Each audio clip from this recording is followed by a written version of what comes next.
Hello, good morning. Good morning, all the students. Good morning, everyone. And very warm welcome to this session of Biotechnica. Good morning, everybody. Can I have some responses from you all?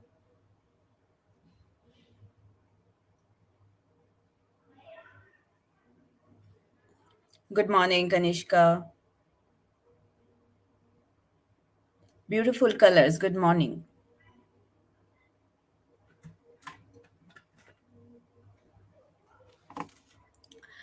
Good morning, everyone, and namaste to all our subscribers and all our students for joining this session. So today is, as you know, that today is Vasant Panchami, and Vasant Panchami is the day that we pray and seek blessing from goddess Saraswati, who, according to Hindu mythology, is the goddess of wisdom and knowledge. And with her blessings, we are going to start this session where we are going to discuss some very important tips and tricks which are going to for sure help all of you to ace your CSIR NET Life Science exam. Now, CSIR NET Life Science exam is barely 28 days away. So we have 1st of March date has come, and now it is the last quarter of last lap of this marathon that you have been running for 1 year or last 6 months. So here is the time what you have to do. So this is the time where you have to focus majorly on your revision, on your memorizing or brushing up the things that you might have done in the beginning of your preparation and later you have not repeated. So this is the time where you have to focus majorly on revision and practicing questions, because ultimately, as you all know, that CSIR NET exam is a platform where it will be with question solving only. They are going to check your knowledge of the subject, your analytical skill, and also your general aptitude. Okay, so this is the last lap, and what all things you should do, what all things you should focus, as well as what all things that you have to neglect and avoid in this last 28 days. So with all these visions and with all these perspectives, our my esteemed colleagues Urmimala ma'am and Tanushri ma'am, along with me, we are going to give you the tips and tricks that are going to for sure help you in your last 28 days of the preparation. So stay tuned, everybody. We are we will have approximately 90 minutes of webinar today. So first session will be taken by Urmimala ma'am, followed by my half an hour session, and then followed by Tanushri ma'am's session. Okay, so everyone, please stay tuned and take your notes also, so that that can help you uh, in analyzing the things, taking the idea, so that you can implement them in your next 28 days. Okay, so remember, everybody, whatever tips and tricks we are going to give you now is your time to implement them as well. Okay, so focus in the webinar properly so that you can get an idea, you can write down your notes, and you can implement them, and you can see the change in your preparation and performance in the next CSIR exam. Okay. All right. So let's get started. Everybody, are you ready?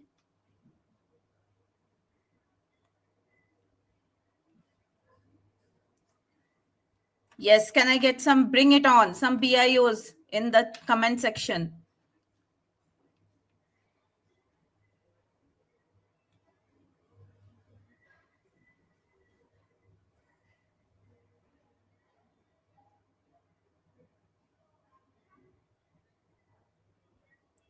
All right. All right. Great.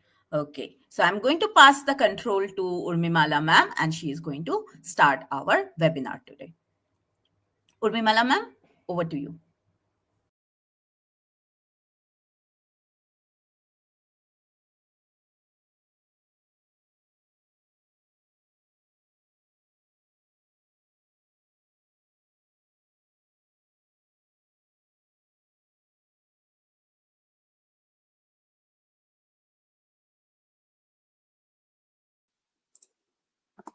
Thank you, Tithi ma'am. Thank you so much for the wonderful introduction.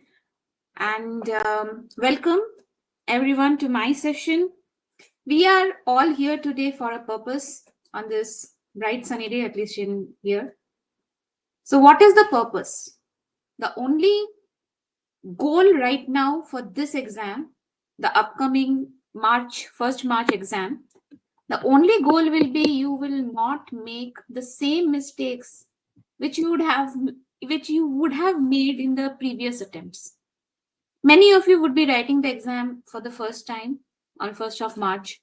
But there are people who have written it before with preparation or without preparation, whatever. But when you actually enter that exam hall for 3 hours, the scenario is completely different, isn't it? And later you are in a much relaxed form, relaxed mode. And then you realize that you could have done that, you could have done this, you could have avoided that. So today our purpose will be to take in all those tips and tricks which will prevent you in doing so. Not only take down notes, but also you have to start implementing right away. See, you have been given the blessing of 1 month now. Your exam is just 1 month away. But for that, you will have to start implementing today itself. Okay? All right.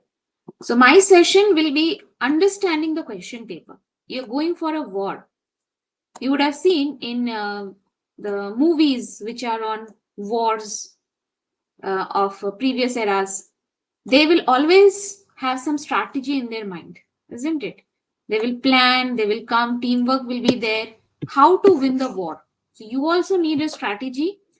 First segment of this is to know your enemy. Okay, you have to know your enemy, what they will be equipped with. So accordingly, you can also have some counter attacks, right? Since it's just around the corner, so let us help you in our best way possible, as Biotechnica has been supporting all the students so far. Okay. For those who are attending for the first time, you should know the question paper structure. How many questions you're actually getting. From part A, which is general aptitude, it's just for 2 marks question, each correct question, you will be getting 20 marks. Part B, also 2 marks questions, you'll be getting 50 marks. And the part C, which is analytical and experimental questions, that is what is the major focus of CSIR exam. Each of the questions are of 4 marks and total 75 questions. These part B questions are also subject questions, but they are not so analytical. They are mainly direct based on whatever knowledge theoretical knowledge you would be having. I'll tell you what all to do. Then total number of questions, combining all of them, you have 145. But that doesn't mean you have to solve all the 145 questions. The best part of CSIR is that they will give you a choice. Okay. And surprisingly, in part C only, they have given huge choice. Okay. So if you see all the units so far, per unit, how many questions have been there in the previous papers, roughly this is what is the distribution most of the time. One thing you will notice is that more or less every unit, it is lingering around that 7 to 10%. Isn't it? There will be few of them which might vary exam to exam. Like in this case, unit 12 had been less, but on the other hand, unit 9 had been more. Okay. Here also unit 12 is comparatively less, but again unit 9 they have given a little bit more. But there will be cases where from unit 9 you may get less. So 1 or 2 units might be slight just some exception, but most of the time you will get almost equal distribution of questions, and in some of the exception cases, some units will have more questions, like more than ideally there will be some 10 questions or so per subject, but you might get slight more than that also. Okay. Now, as I was saying, you have option when you go for CSIR exam. You have an option. So even if you're given total of 20 questions, you just have to solve 15 out of it. Each is of 2 marks. If you get it correct, then you'll get 30 marks. From part B, subject questions, you have to attempt only 35 out of 50. Every 35 you get it correct means 70 marks done. And part C, you will have to select 25 questions out of 75. Now see, this is where you have to make it your advantage. Okay, so tell me, if you have ever attended CSIR, which section do you attend first? Or is there any type of questions preference which you always attend first, or do you go sequentially? What I believe that you have some approach for answering the questions. Yes, may I know what is your approach? So we will be having Dr. Tanushri ma'am talking about this time management during exam, which many students face little difficulty in. Ma'am will give you tips and tricks, which question types to solve first, or which section to focus more, or how much time you should spend on a question or in any section. Okay, yeah, Sandhya, Arul, that's the right approach. Okay, you should always start with part C questions because your mind is fresh, and this carries the major chunk. If you say 100 marks, it carries the major chunks. So this is what you should focus on first. Now, how many marks do you need to clear the exam? See, now we have the NTA giving percentile scores. So it's difficult to get actual raw cutoff marks unless we have some other data with us, like number of students and everything. Okay. So what we have seen through ages, we can safely say that if you achieve 65% marks, that is raw marks is 130 out of 200, total marks is 200. Out of that, if you get 130 correct, okay, 130 marks you get, then there is a fair chance and a good chance that you will be getting JRF. In JRF category, that is the first category, you'll be qualifying, and that too in unreserved. Okay, so if you are in reserved category, then definitely the percentage and raw marks required will go down. But let me just show you, in order to get 130 marks, how many answers do you need to attend correctly. This is one more mistake. Focus, as I said, today's focus will be, we are not repeating the mistakes we have done earlier. I'm sure that many attendees over here, they will try to attend all the questions, but that's not the right approach. Now, if you see, this is a strategy for obtaining the cutoff marks. You have from part A, you have to attend 15 questions, right? Attend almost half of it. 7 questions, if you get correct, you will get 14 marks. From part B, you are supposed to solve 35 out of 50, okay? But just 23 questions, if you get it correct, then you will get around 46 marks, okay? And part C, we suggest that you attempt 25, at least you attempt 25, okay? Since you have huge choice, we believe that 25 questions you will definitely get common. So 20 questions, but let's say that 20 of them you got it correct. You attended 25, but 5 of them you got it wrong. But 20 definitely you will get if you have done a decent preparation, right? So 20 questions from part C, you will be getting 80 marks. See, the total marks is now already 140. But then I said you have to get around 130 marks. So those 5 questions which you have done wrong in part C, 1 mark negative marking is there. So 5 marks is gone. Plus from here also, maybe you have attended 25 questions or so, or maybe 30 questions you attended. Okay.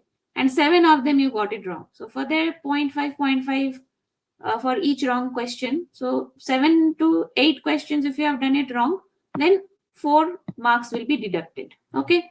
And let's say in part A, 2 questions you got it wrong out of 7. 5 you got it correct. So another 1 mark will be lost here. So total, with, even when I said you have to attend these questions, means correctly.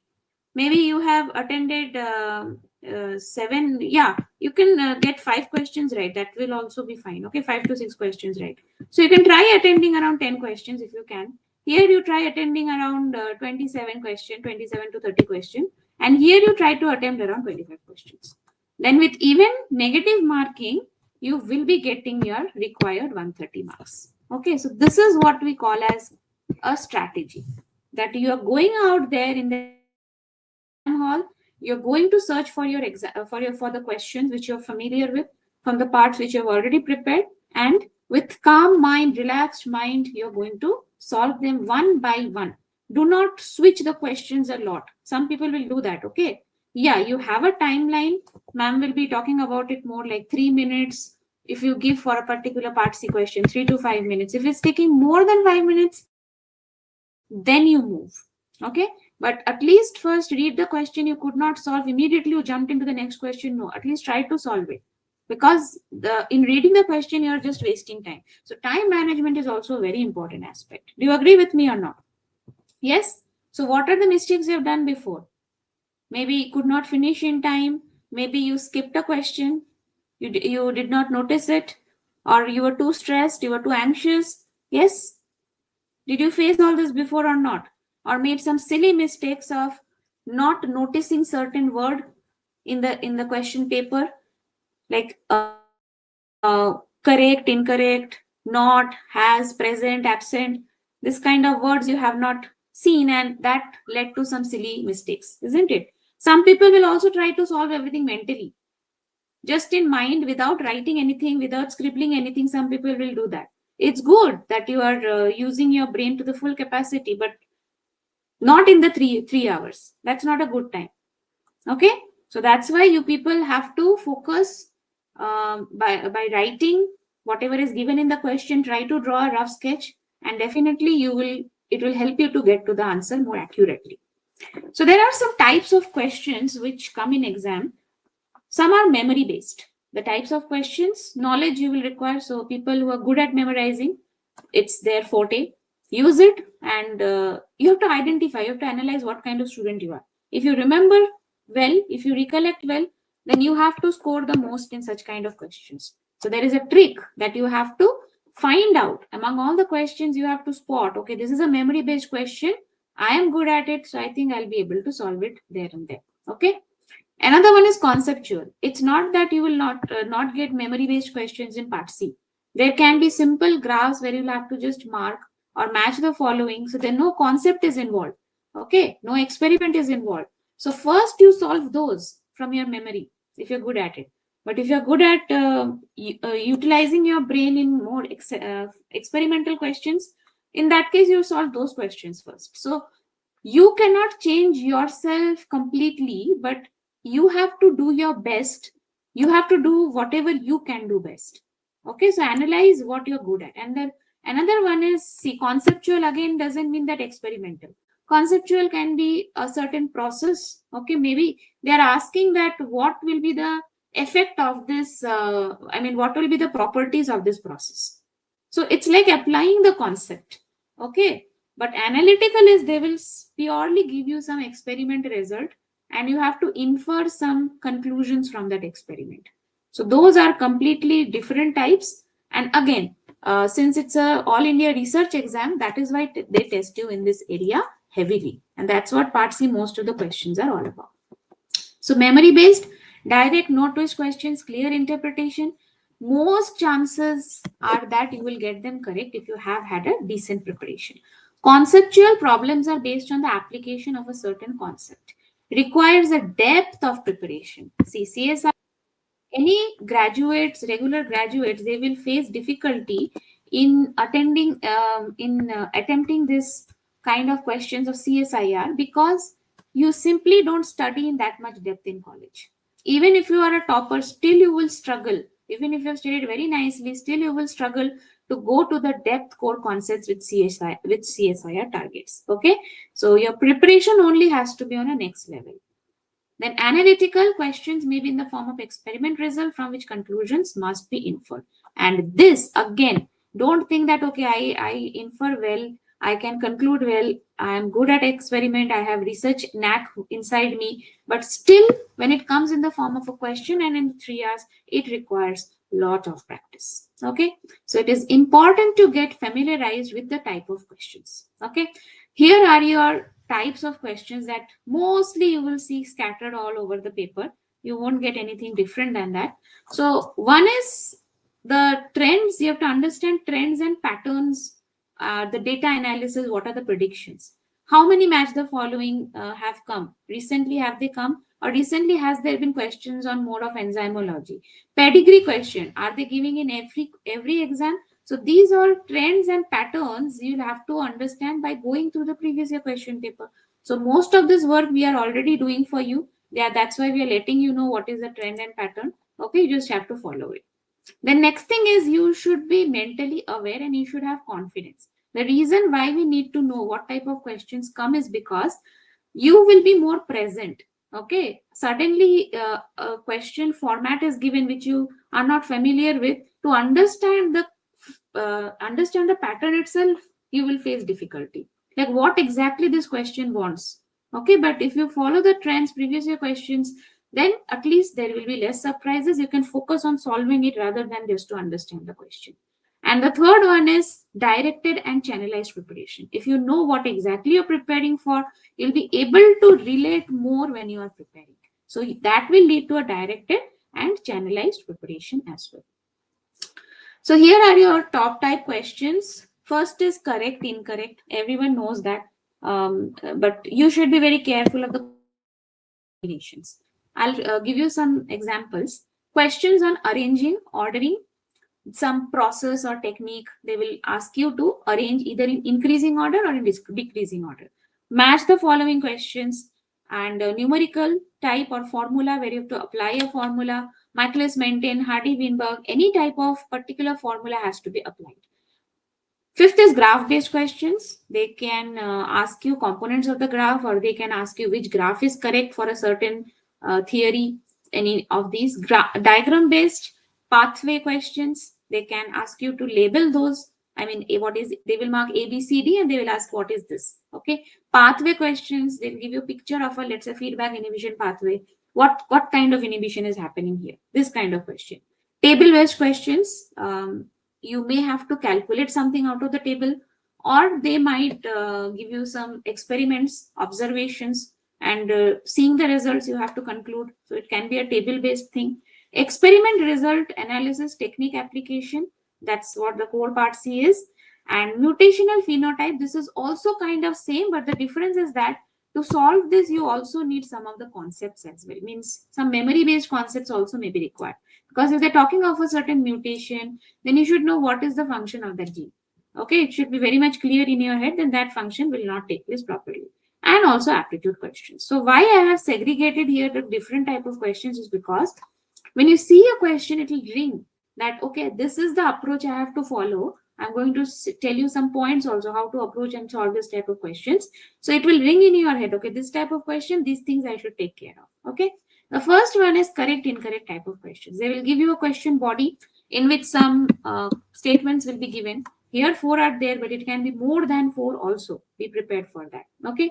And out of that, you have to select some options. Now, there can be combination options. They can give A and D only, or they can give 3, or they can just say B only. These kind of combinations that they give in the options is a little tricky one, compared to in which even amount of combination is there. That means this or that, this or that, this or that, this or that. Only two options are given. But here you can see either 2 option can be also correct, 2 of the statements, 3 of the statements can also be correct. And if they have given, let's say, C only, okay, then this also can be correct. So that way it becomes little tricky if you don't know what this question is about. Okay. Now, how to approach such questions? It's elimination. For correct, incorrect, it is the only thing that you can apply. It is elimination. Just roughly skim through the options and see which one doesn't, which one surely you know is not correct. That's the only way. And when you are solving such kind of question, my suggestion is that in your rough paper, use your rough paper a lot. Okay. So let's say A, okay, you can write true, or B, it is false. Like that, you write it properly. And then you see what in the question they are asking. Are they asking correct, or are they asking incorrect? Are they asking only one should be correct, whatever combination they are giving? But if you don't write like that, no, see, you are in a safe side. If you write like that, there is no chance of making any mistake. Okay. Yes, Devashri, you are right. Questions these days, they are also giving from research papers, journals, from journals. Yes, they definitely give. But don't worry, it's not that all 75 questions of Part C are journal based, research paper based. No. But those questions will also be there. How many? maximum I can say 15 to 20 questions on journal based, but you have 75 questions given, no, and from there you have to attend 25 only. So you choose your question. That's why learn the knack of choosing the question. That's a very important capacity. Okay, so what is our conclusion for these type of questions? Write down which is true, which is false, use the elimination method, and read correctly what exactly combinations they are asking. Moving on. The next category is arranging and ordering questions. Here is a CSI sample question. And see, these are some of the events that they have given. Okay. And you have to say, arrange them in an increasing order. Now, what do you think you have to know here? Okay. So, very important thing for such kind of match the following questions is that first look at the points and you can give some 1, 2, 3, 4. See, this is also one type of question which you have got. And see, for this kind of questions, when you are preparing, that time itself you can keep in mind. If you are reading a certain process, for example, here is a signaling process. When you are preparing, that time itself you try to close the book, as in when you have let's say you have just learned this GPCR signaling, okay, and in mind itself close the book and try to remember, okay, what was the first step, what was the second step, what was the third step. You are preparing your mind for such match the arranging questions. Okay, so the tip and trick here is you have to first try to, yeah, so the tip here is first try to put the 1, 2, 3, 4. Okay, write the arrange sequence on paper. That's how you should do it actually. No need to write the entire thing, okay, because it might take time. Some rough things, okay, internal cycling or internal cycling, just this short forms you can write in terrestrial. So this is 1 or something. So like that, you don't write 1, 2, 3, 4. You write them directly in the order. Then you match with which is the option. Most of the students complain about this mistake that they have done. They have not seen this kind of symbols. Okay, so if this is given, means this is the lowest and this is the highest. But you can get this also. So that's why all of the times when it is like statement based questions, either correct, incorrect, or arranging, you should always write down the sequence and then match with the answer, which is the option. That way you are reducing your chance of making silly mistake. Okay, so another tip is that you start from the first process step, then you go to the next process step. So write in a proper order, like how this is given. Okay, so write in a proper order and then you have to match. Be careful, as I mentioned, increasing or decreasing. Okay, and there can be some wrong things also which is given that can also confuse you. Next is match the following. Okay, so match the following are comparatively easy. And whenever you have, let's say, what type of match the following you can get? First of all, gene, protein, or enzyme name and their function, composition, and cofactor. Have a look at this example. You have the column 1 and column 2 in which you have the coenzymes to match with the particular groups. Okay, so generally for these type of questions, you may be lucky to get exclusive option. For example, here you have exclusive option. See, in out of all A's, only once these have been repeated. Means you don't have A4 any other place. You don't have A1 in any other place. Similar for B also. 1, 2, 3, 4 only. Here also 1, 2, 3, 4. Here also 1, 2, 3, 4. This kind of trends are easy because if you know any one of them also, for this kind of options which are given, any one you know means you have got confidently, you have got the answer correct. For example, many of you would know FAD, it transfers the hydrogen atoms, isn't it? So B3 means B3 option is there only in one. So blindly you can say it is option 1. But still you should match it with the others as well. This is the one thing you should know. Okay. And then another one is growth factor, hormones, inhibitor, antibiotics, whatever it is, and what is the effect for that. Okay. Or it can be some kind of properties also. So you can see they have given some cell addition proteins and what are their properties. Okay. So don't look at the entire table together. That will simply confuse you. If you look at the entire table, no, pick any one that you know, pick any one. When your eyes are so stressed out in exam, you should focus in only one area just to minimize your stress. Okay, so if you are focusing on any one of them, so anyone would know immunoglobulin superfamily, That means they are having immunoglobulin-like domains. So focus should be only on here. Forget the other thing. So one by one, you have to match 1 point at a time and match with the available options. Again, write in paper. Okay, mostly the topic of the questions are just well-known data or theory or property. Okay, and another one will be organisms properties. As I said, characteristics or phylogeny. You can get disease or causative agents also. What is this? Is also a very important type of category of question of match the following. And scientist discovery also these days they have started giving. Okay, so do not ignore your scientist names also. See, another this is not exclusive, because here 2 is repeated twice with A. So if you know that what Linus Pauling has done, you he has done model of alpha helix, but that is present in second and third also, which means this also can be correct, this also can be correct. Now you have to look for a second one.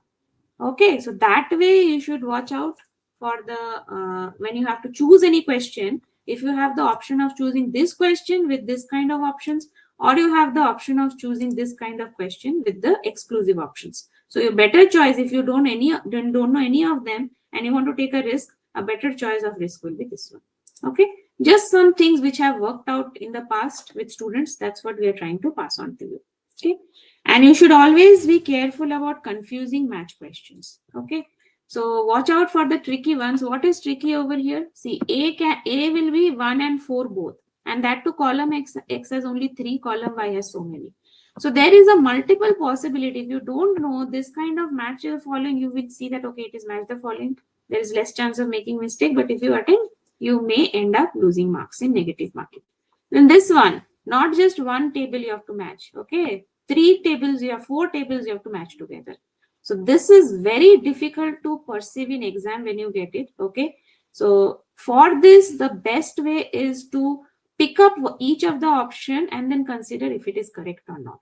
Okay, that way. I mean, this is kind of a trap question. There are many chances that you may make a mistake just in reading this. Just have a look how clumsy this looks, but you don't have an option. That's the option they have given. So what you can do is you can write this in a paper, or else write down the matches in a paper first. But this can be multiple such matches. That's why we say that you try with the options. The other way around you try. Okay, if it's simple table means first arrange them one by one and then you can choose the answer. But for this kind of tables, you first go through the options one by one and see which one is correct. Okay. Now, numerical type of questions is the third one. So this is a sample question. I have some points for you which you should keep in mind. First, write down given things. See, again and again, you might have realized how much I am paying attention to the importance of writing and using your rough paper sheet. Apply the correct formula. Since it is numerical question, you have to do the unit conversions, calculate properly, and without any silly mistake. If they're giving you an online calculator, use it. Convert the answer from into required unit or form. Sometimes they will ask you specifically answer in nanomolar or in micromolar. Then even if you've got your answer in molar, you should convert in the desired unit. That end part you don't do it, and then in the option molar answer will also be there and micromolar answer will also be there. But just because you have got the molar answer, you will select that, and that might not be the correct answer. So read the question, be very careful about unit conversion, be observant about the required units and powers in the answer, be patient and calm while calculating, no silly mistake. And generally, if you have numerical questions, you have studied well, then my suggestion is solve them in the beginning so that your mind is fresh. Okay. Next is the questions involving graph. So what to remember over here? See, for graphs, any graphs, you have to look at the coordinates, patterns, and labels.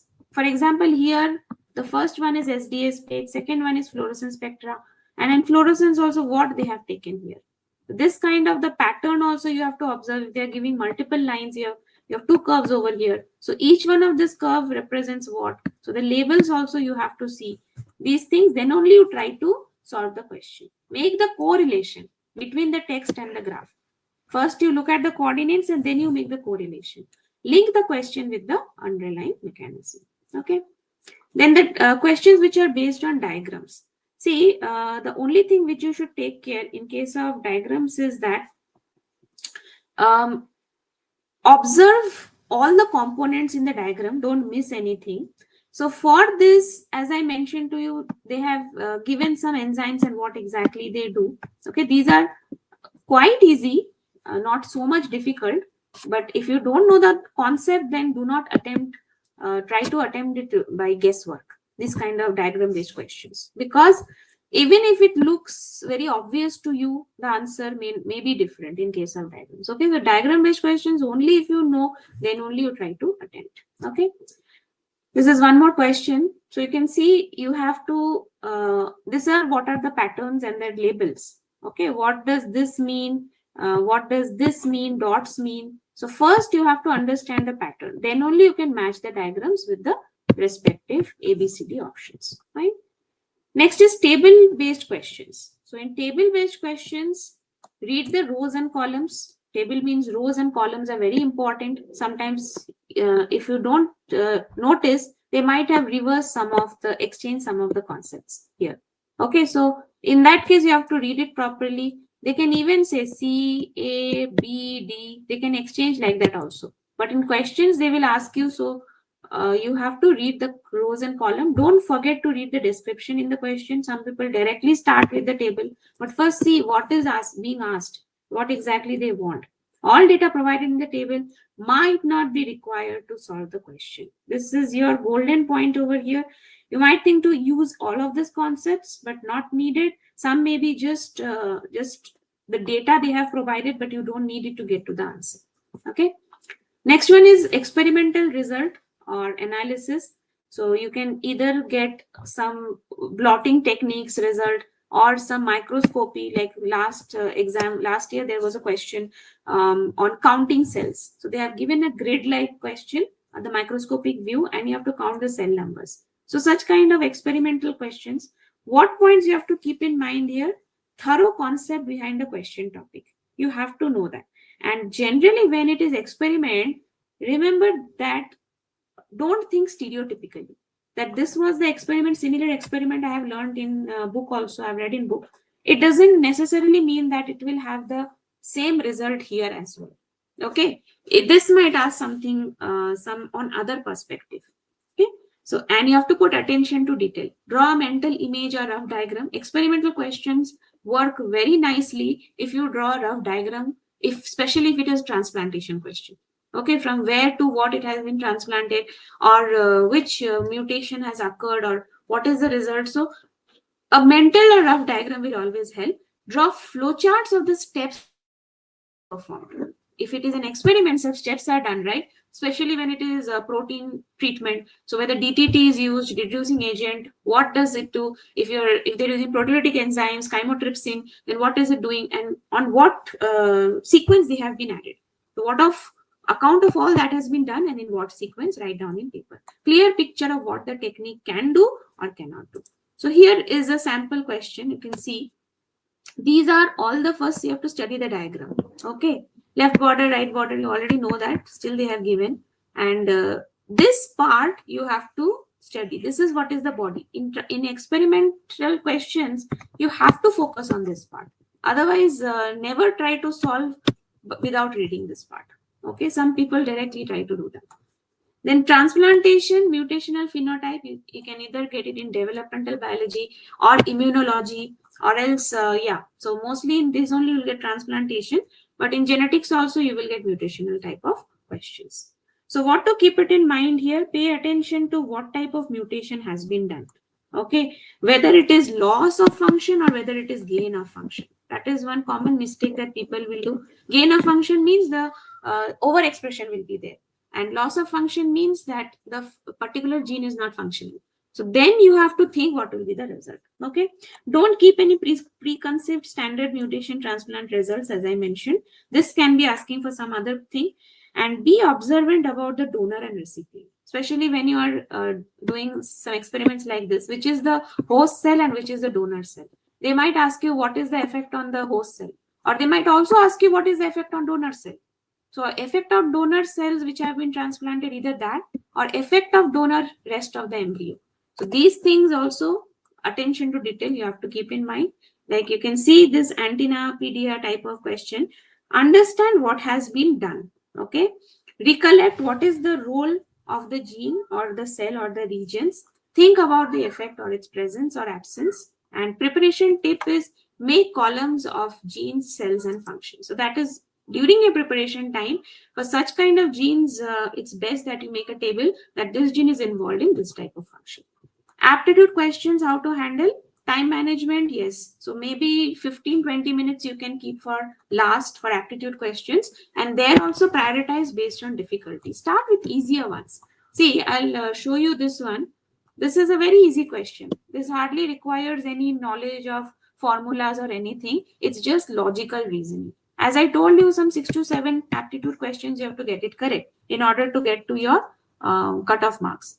In that case, choose questions which are easy to solve like this. Use logic, apply logical reasoning to eliminate any answer options. And sometimes basic logic can lead you to the correct answer without extensive calculation. Read carefully before answering, thoroughly read the question. Some questions may require only basic reasoning or quick mental calculation. So you saw why decision making is so important, because 25% of the total marks is deducted for every wrong answer. And CSIR NET is not really how many candidates are selected, if you think. It's about how many candidates get rejected. So you don't want to fall in that one. Yeah, good morning, Hanzala. This is the first session. So if you want to get selected, then you have to decide on the questions wisely. See, and why it is so important, if you attempt 15 questions from part C, all of them are right, you will score 60. You didn't solve any other questions which you are not sure of. So 60 marks you will get for the right questions.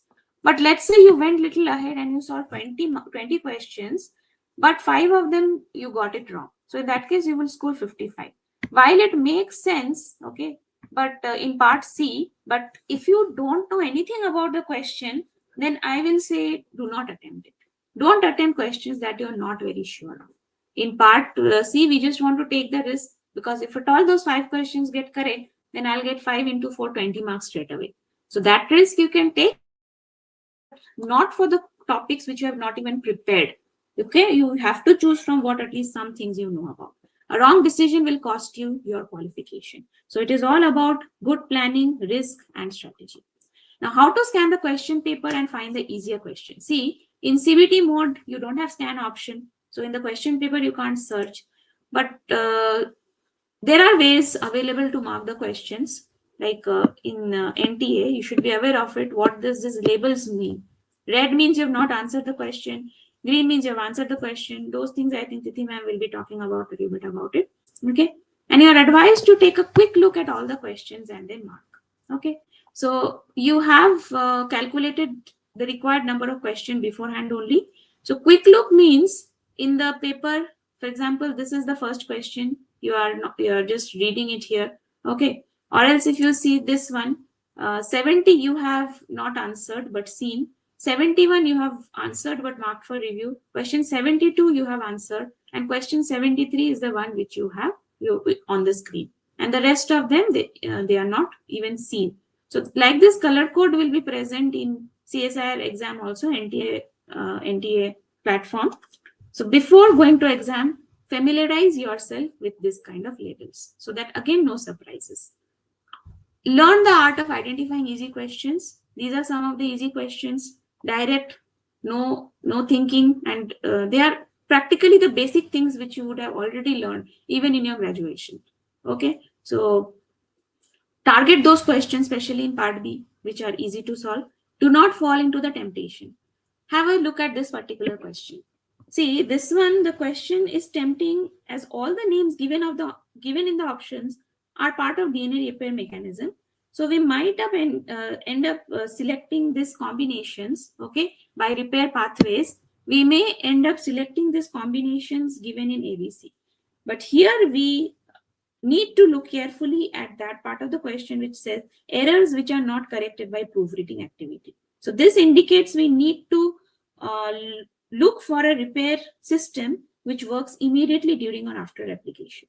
Okay, so like this, there can be some, you might feel it is easy, but there might be chances of making the mistake. And beware of the trap question. Most chances of this kind of questions is that you will get it wrong. For example, to answer this question, students need to be familiar with a lot of terms like heterozygous, transcription site, restriction digestion. The students often may fail to understand this question as it is complicated. Okay, but if you have practiced some questions like this, then you can go ahead. Okay, so making the right decision in the exam can help you score even more than the topper. Fine. So this is a summary of the common mistakes. Already I have told you throughout, but just let's have a look at what are the common mistakes that you will get. Let me just zoom this out for you. One is misinterpreting the questions due to haste or stress. So first is read every question and pay attention to the keywords, not accept most that makes a difference in the answer. Attempt difficult questions first and losing confidence or time. Okay, begin with easier questions to build momentum and then secure the quick marks. Easier doesn't mean part B, part A. In part C, only the ones which are easier. Okay, and you can mark the difficult questions, return to them later. Guessing answers randomly without considering negative marking. Attempt only those questions you are reasonably confident about. Okay, so don't do complete blind guessing, as incorrect answers lead to deduction of marks. Randomly don't guess questions. Randomly don't guess answers for questions which you don't know. Yeah, in known topics, you might do some guesswork if you're falling short of the question total numbers. Submitting the paper without reviewing your answers. How many of you actually review? So reserve the last 10 minutes to review your answers. Any unanswered question, just scan through, or any marked questions that you have already skipped, or any mistakes or mismarked answers. Everything you have to 10 minutes. By default, you have to keep for review. Not using the rough sheet for calculation, diagrams or jotting down key points. So use the rough sheet to solve numerical problems step by step. Draw flowcharts or diagrams for the chemistry questions, biochemistry or biology questions. Note down formulas or key concepts for key reference. Okay. Spending too much time over analyzing a single question. As I said, it's not a prestige issue. If you're unsure, you make an educated guess or else you move on. Don't waste precious time. Assuming familiar topics are easy and not double checking the answers. Even if a question seems easy, read it carefully. So don't, that can be a trick question. And before going on to next question, verify your answer. Leaving too many questions unanswered due to fear of negative marking. So you should make a balance. Okay, don't keep on answering questions one after the other, but don't answer too less also for the fear. You will need some minimum amount of questions to get that cutoff marks. So aim to attempt the maximum number that you can. Okay. No, not eliminating obviously wrong options in multiple choice. As I said, use the elimination method to narrow down choices. This increases your chances of selecting the correct answer. Okay. Then some smart tips for the final hours. How to prepare the night before the exam. Revise key concepts. Relax and sleep well. If you don't get your sleep, then next day performance is almost impossible. What to do on the morning of the exam? Light breakfast, something which contains fiber so that you feel full. Quick glance through notes or flashcards. No books or anything, just your notes or flashcards. Leave early. You have to keep traffic in mind. Reach 1 hour before reporting time. Go sit there, calm your mind. Because when you are you're stressed, you're traveling, then your mind needs to calm down. That's why you need to reach 1 hour early, close eyes and meditate. What to carry in the exam hall? Documents, don't forget, valid photo ID proof and admit card. So you can pack these bags at the night only. Okay. Carry a pen, scale, because sometimes some graph based questions you might need to measure on the screen. So carry a small scale, it's useful. Water bottle and watch to maintain the time.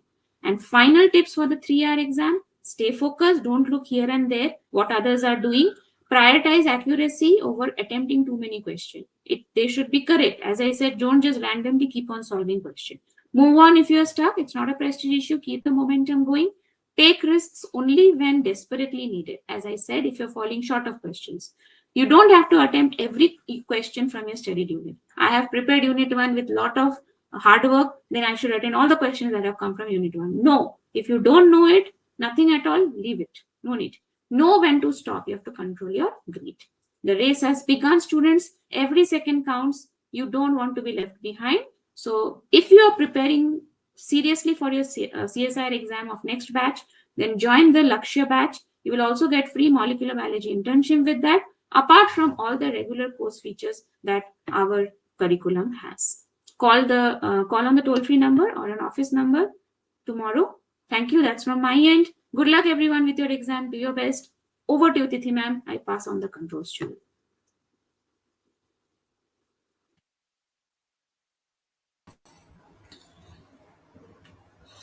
Thank you so much, Urmi ma'am. And I'm sure all the students have found it very, very informative. These are the amazing tips that Urmi ma'am has shared with you all. And I hope you all have taken note of it and you are going to use it in your exam. So let's keep going and moving on.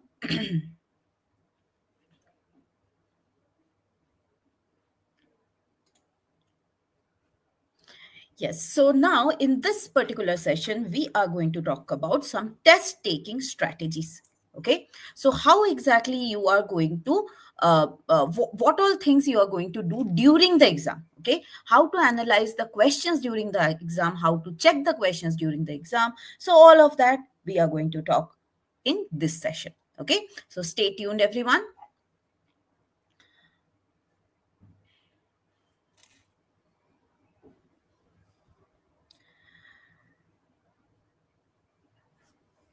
Right. So, our first thing that we are going to prepare or that we are going to follow here is reverse revision strategy.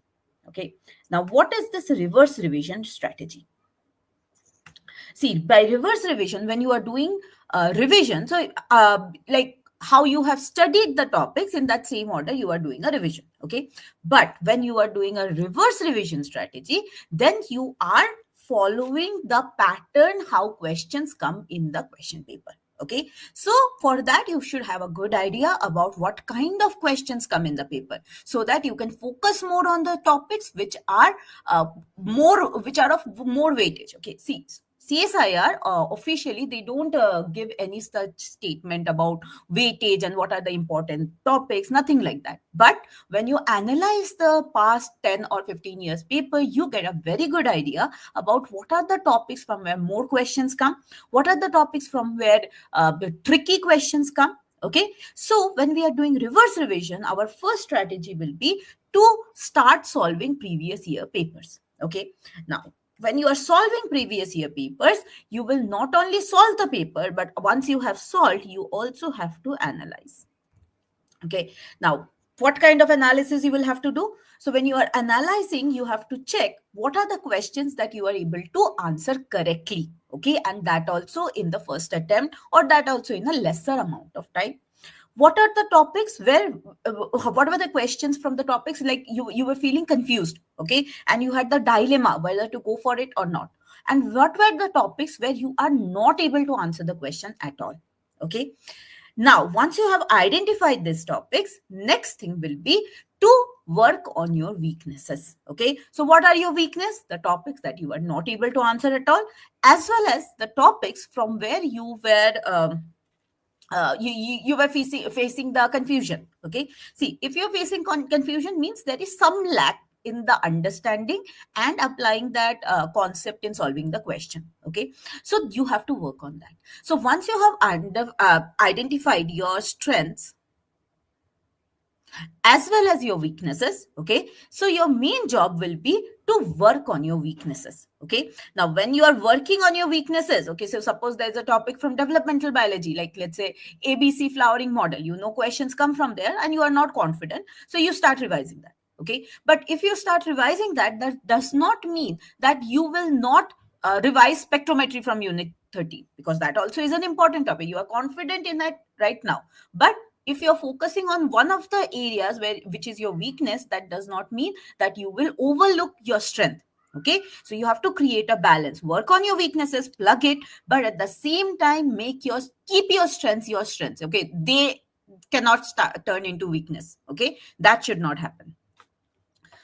Right. Next is reverse engineer solutions. Okay. Now, what is this? So, take some time to practice or understand some solved previous year questions.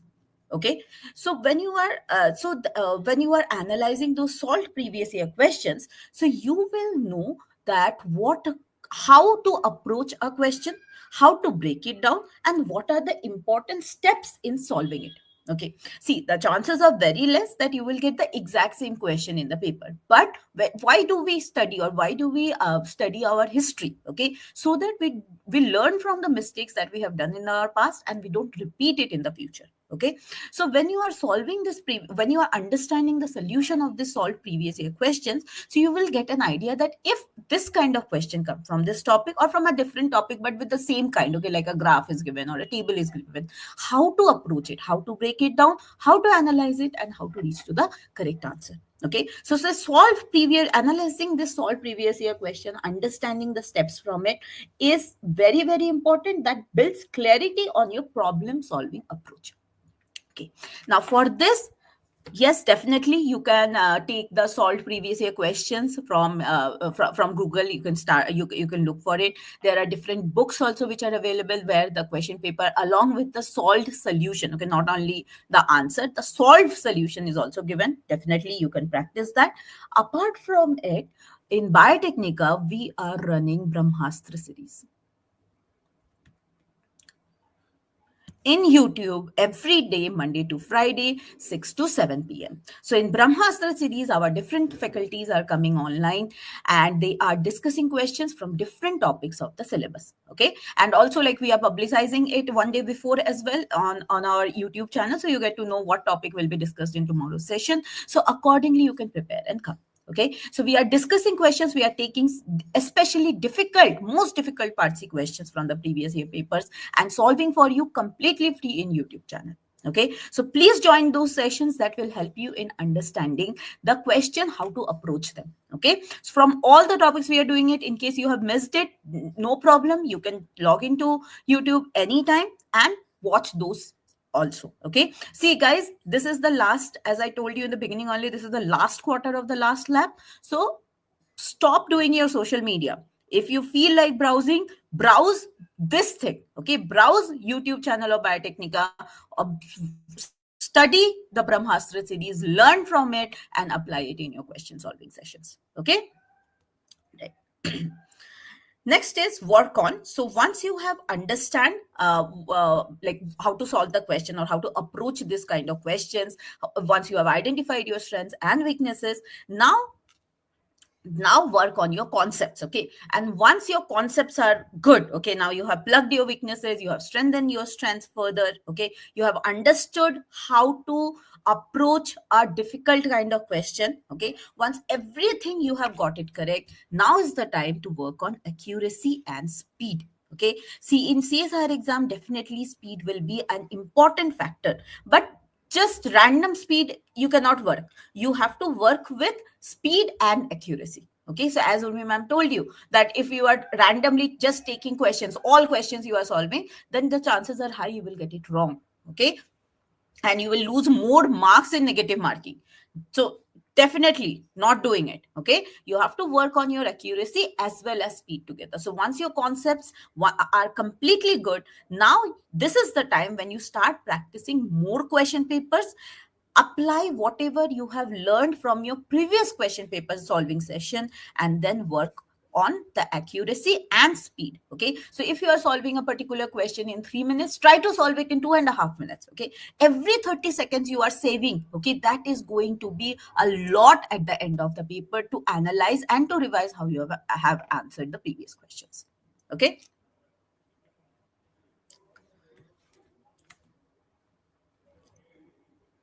right.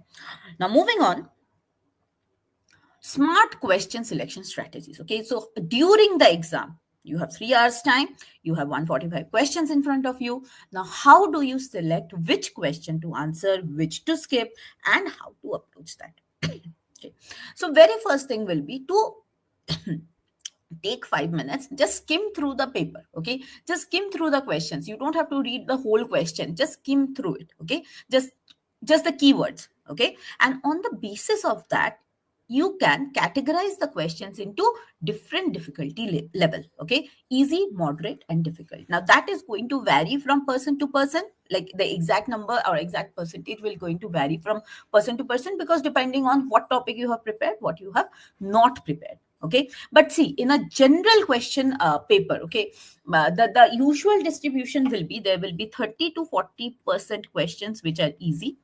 There will be 40 to 50% questions which are moderate, and there will be only 10 to 20% questions which are actually difficult. Okay, and again, I'm not saying between section A, B, C, entire question paper. Okay, combine everything. 30 to 40% will be easy, 40 to 50% will be moderate, and only 10 to 20% will be difficult. Okay, but then again, the exact number will vary depending on what topic you have prepared and what you have skipped. Okay, so like when you are analyzing, you are definitely, you'll be giving with a rough note, okay, rough sheet. So on that, okay, when you are analyzing, if some question you found it difficult, okay, so you can quickly just make 3 columns. Okay, quickly, don't waste a lot of time on that, maximum 5 minutes. Okay, so just write that, okay, question number 45 might be in the difficult category. Okay, question number 30 might be in the easy category. Okay, so just when you are skimming through the question paper, just make this distribution.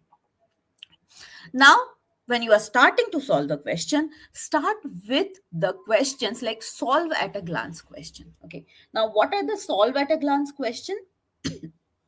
So these are the questions which can be solved very easily without doing much calculation, without doing much analysis. Okay, see, those kind of questions will also be there. It's not that CSIR paper is completely 100% difficult questions. No, there will be easy questions like this solve at a glance question, which can be solved in less than 30 seconds.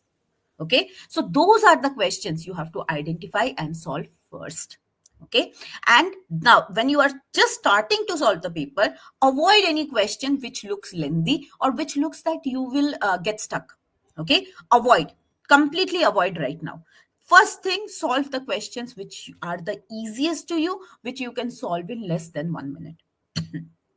Okay, now when you are solving it, avoid negative marking pitfalls. Okay, now what are these negative marking pitfalls?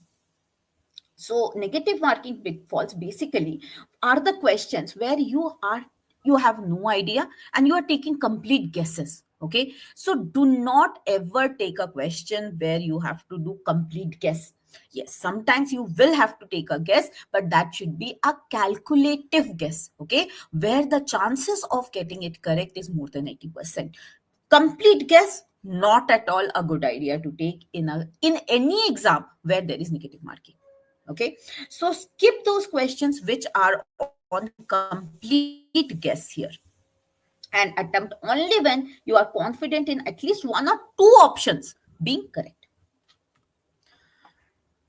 Next, focus on strength areas. Attempt questions from your strongest topics first. Okay, so whatever is your strength, you should have a very good idea. So suppose you have devoted a lot of time in studying biochemistry, in studying cell biology, okay, or in studying molecular biology. Okay, so those are your strength areas. So first focus on those questions which are from your strength areas. Okay, and usually what you will see now in question paper, usually the questions from a unit are bundled together. Okay, so in part B, if you see, for example, that question number 30, yeah, so if one second.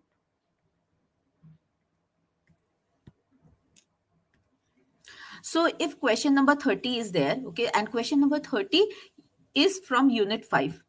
Okay, so you will see that next 4 5 questions, okay, around 4 5 questions from every section, from every unit question will be there in a part B as well as in part C.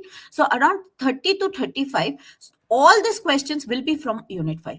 Okay, so if developmental biology is your strength, okay, attempt these questions first. So once you have identified one question, so usually the questions will be bundled. Okay, so you don't have to go random or haphazardly in the question palette. You Urmi ma'am just showed you how the question palette looks like, especially for those students who are going to try the computer based test for the first time. So in the question palette, the questions will be bundled. Okay, similarly, like if you are going to question number 70 and that is from unit 13, so around 70 to 75 question number, it will be from unit 13 only.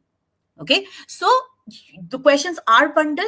Go in a manner and identify those questions and solve them in bunch. So whatever is your strength area, whichever unit is your strength, solve those questions first. Okay, see, when you are doing that, so it will build your momentum, and that will also keep you calm as well, because when you are getting it correct, when the known questions you see, that builds your confidence. Okay, that builds your belief in yourself, that yes, I have prepared well enough, questions are from my zone. Because sometimes what happens is when you get tricky question, and that also you get you start to solve it in the beginning only. Some students do that thinking that I will have more time, but I will and I will devote more time in solving that question. Maybe you are doing it correct, maybe you are solving that question, but if it is taking 15 minutes of your time, then what? 15 minutes of the exam you have solved just one question. So that is not at all a wise thing to do. Okay, and moreover, like after devoting 15 minutes also, if you are still not able to solve the question, so that will demoralize you, that will set you in a panic mode, that now my 15 minutes are gone and I haven't solved a single question. Okay, so don't do that in the beginning. Do not do that. Attempt the questions which are yours from the units which are your strength. Avoid getting stuck in any lengthy question, even from those units which are your strength. Okay, there might be questions which are which is lengthy, which is tricky. Okay, avoid them. Solve the questions which you can solve the fastest in the beginning. Okay, right. Now next is, suppose you so what strategy you should apply for tackling the part C questions. Okay, many of this Urmi ma'am also mentioned in the session, so I would also like to emphasize on it. So effective strategies for tackling the part C questions. So very first thing, understand the question completely. Okay, all part C questions, they are lengthy questions, they are given to check your analytical skill, they are given to check your your experimental knack. Okay, so break down the question, understand the question completely. Pay attention to keywords. Like, what are the keywords? Not, except, true or false. Okay, so often what happens now, this in this statement based question, the question will be easy, but the question will say that mark the option, marks the statements which are incorrect. Okay, and you did not read it properly and you mark the statements which are correct. So even if you knew the answer, even if you knew the concept, you will end up answering wrong.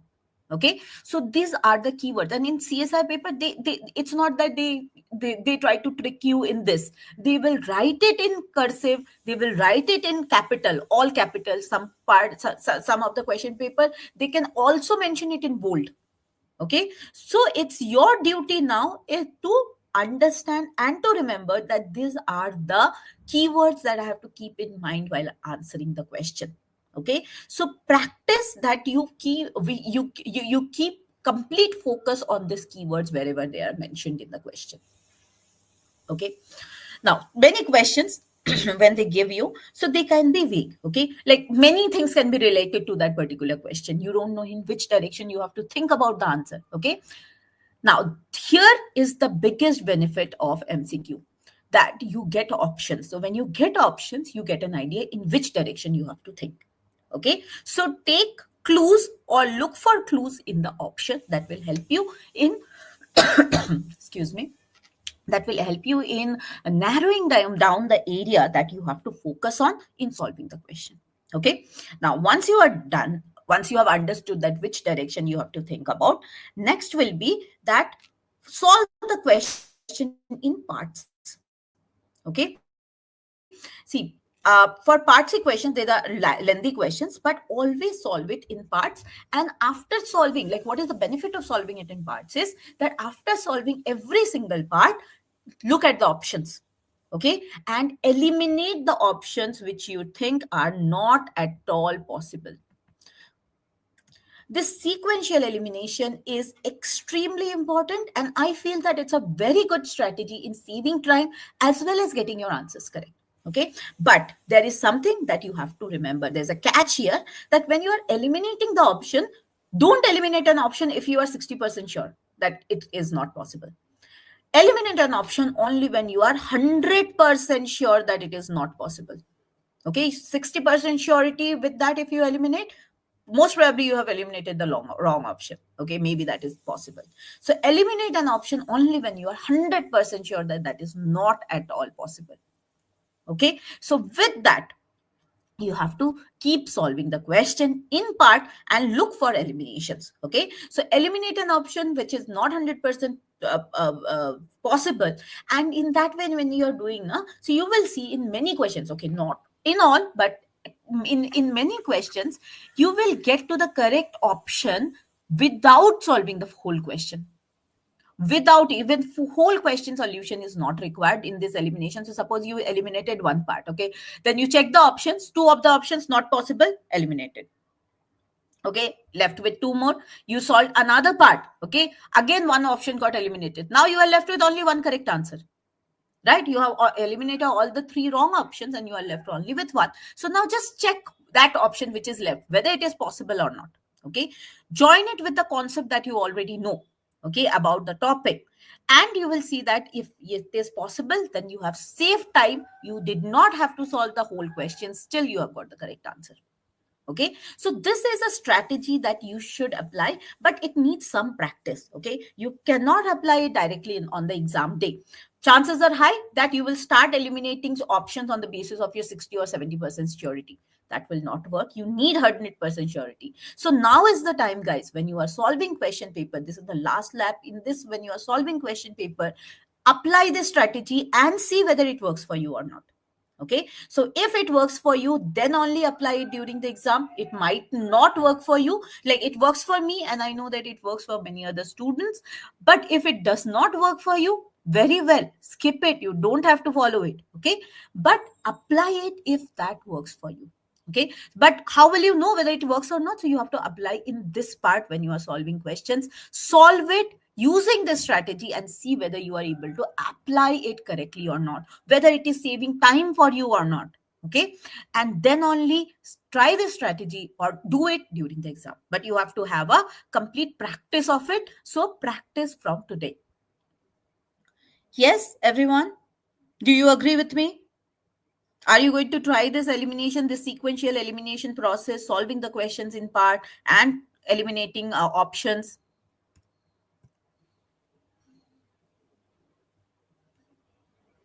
Yes, what do people say?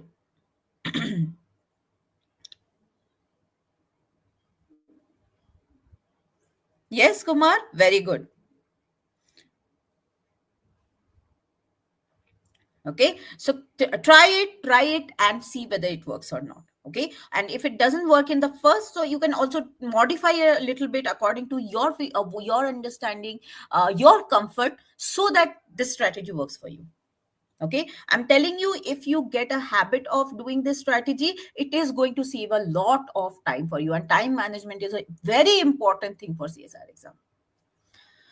Okay. Now, next is don't spend too much time on one question. Okay. So, as Urvi ma'am already hinted you in her session, that do not make any question your prestige issue. Maybe you have devoted, you love developmental biology, you have devoted a lot of time on developmental biology, but still if a question comes where you are not able to answer, that is okay. It is not a prestige issue. Nobody is going to give you any extra mark for solving it correctly, and nobody is going to judge you for not solving that question correctly. Okay, or not attempting that question. Nobody is bothered. Every single part C question is every correct question is awarded +4. Every negative question is -1.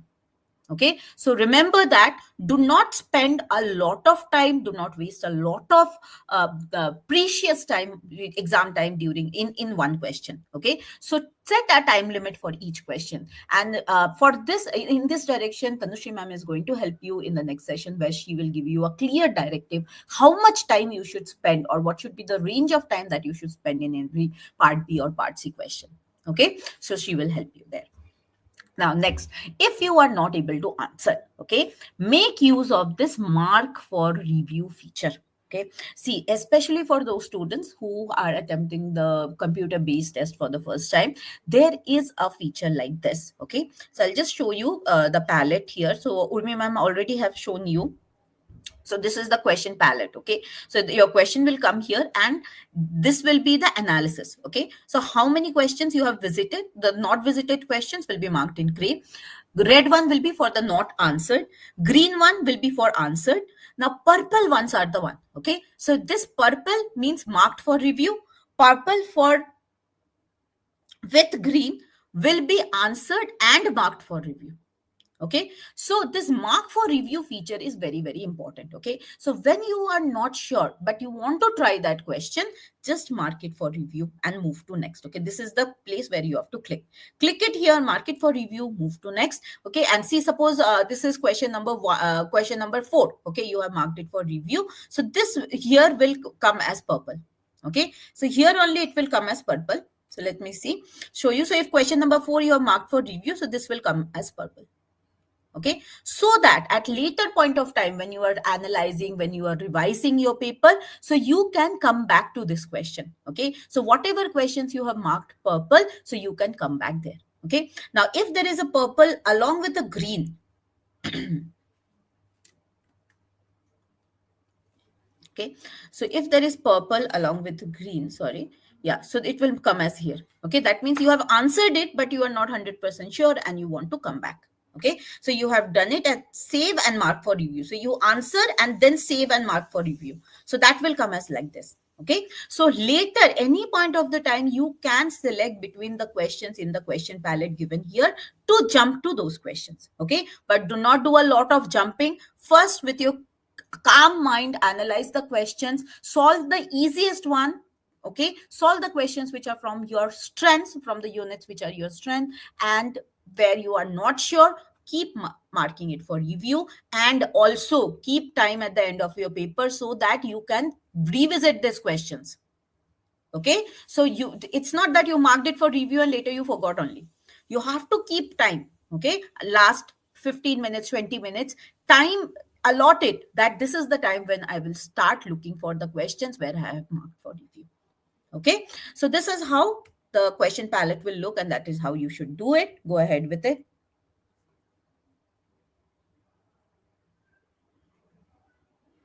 Okay, Urmila, your question, is there any difference in question paper of CSIR NET for BSc graduate and pharmacy graduate? Not at all, Urmila. First of all, if you are a graduate, you are not eligible for giving CSIR NET life science paper. CSIR NET life science paper, the minimum eligibility is that you have done your master's. Okay, or at least you are in the last semester of your master's. Okay, the result awaited category. With that only you can apply. And if it is life science, so CSI life science paper is same for everybody who is applying in life science. No differentiation, no other version of the paper comes out depending on your graduate topic. Life science is life science. Okay.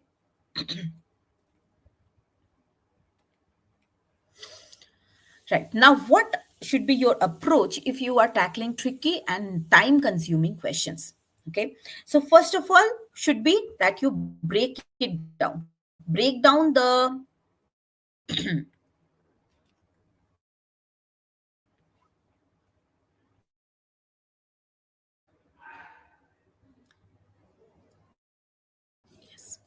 So break down the question. Okay, now when you are breaking down the question, so there will be like especially in part C. Okay, so see, these are the strategies that are very much applicable for part C question, because there will be a lot of descriptions given. They look lengthy, but usually when you break it down, when you go through it and break it down, you will see that the concepts are easy. Something might be already is given in the question about the background which you already know.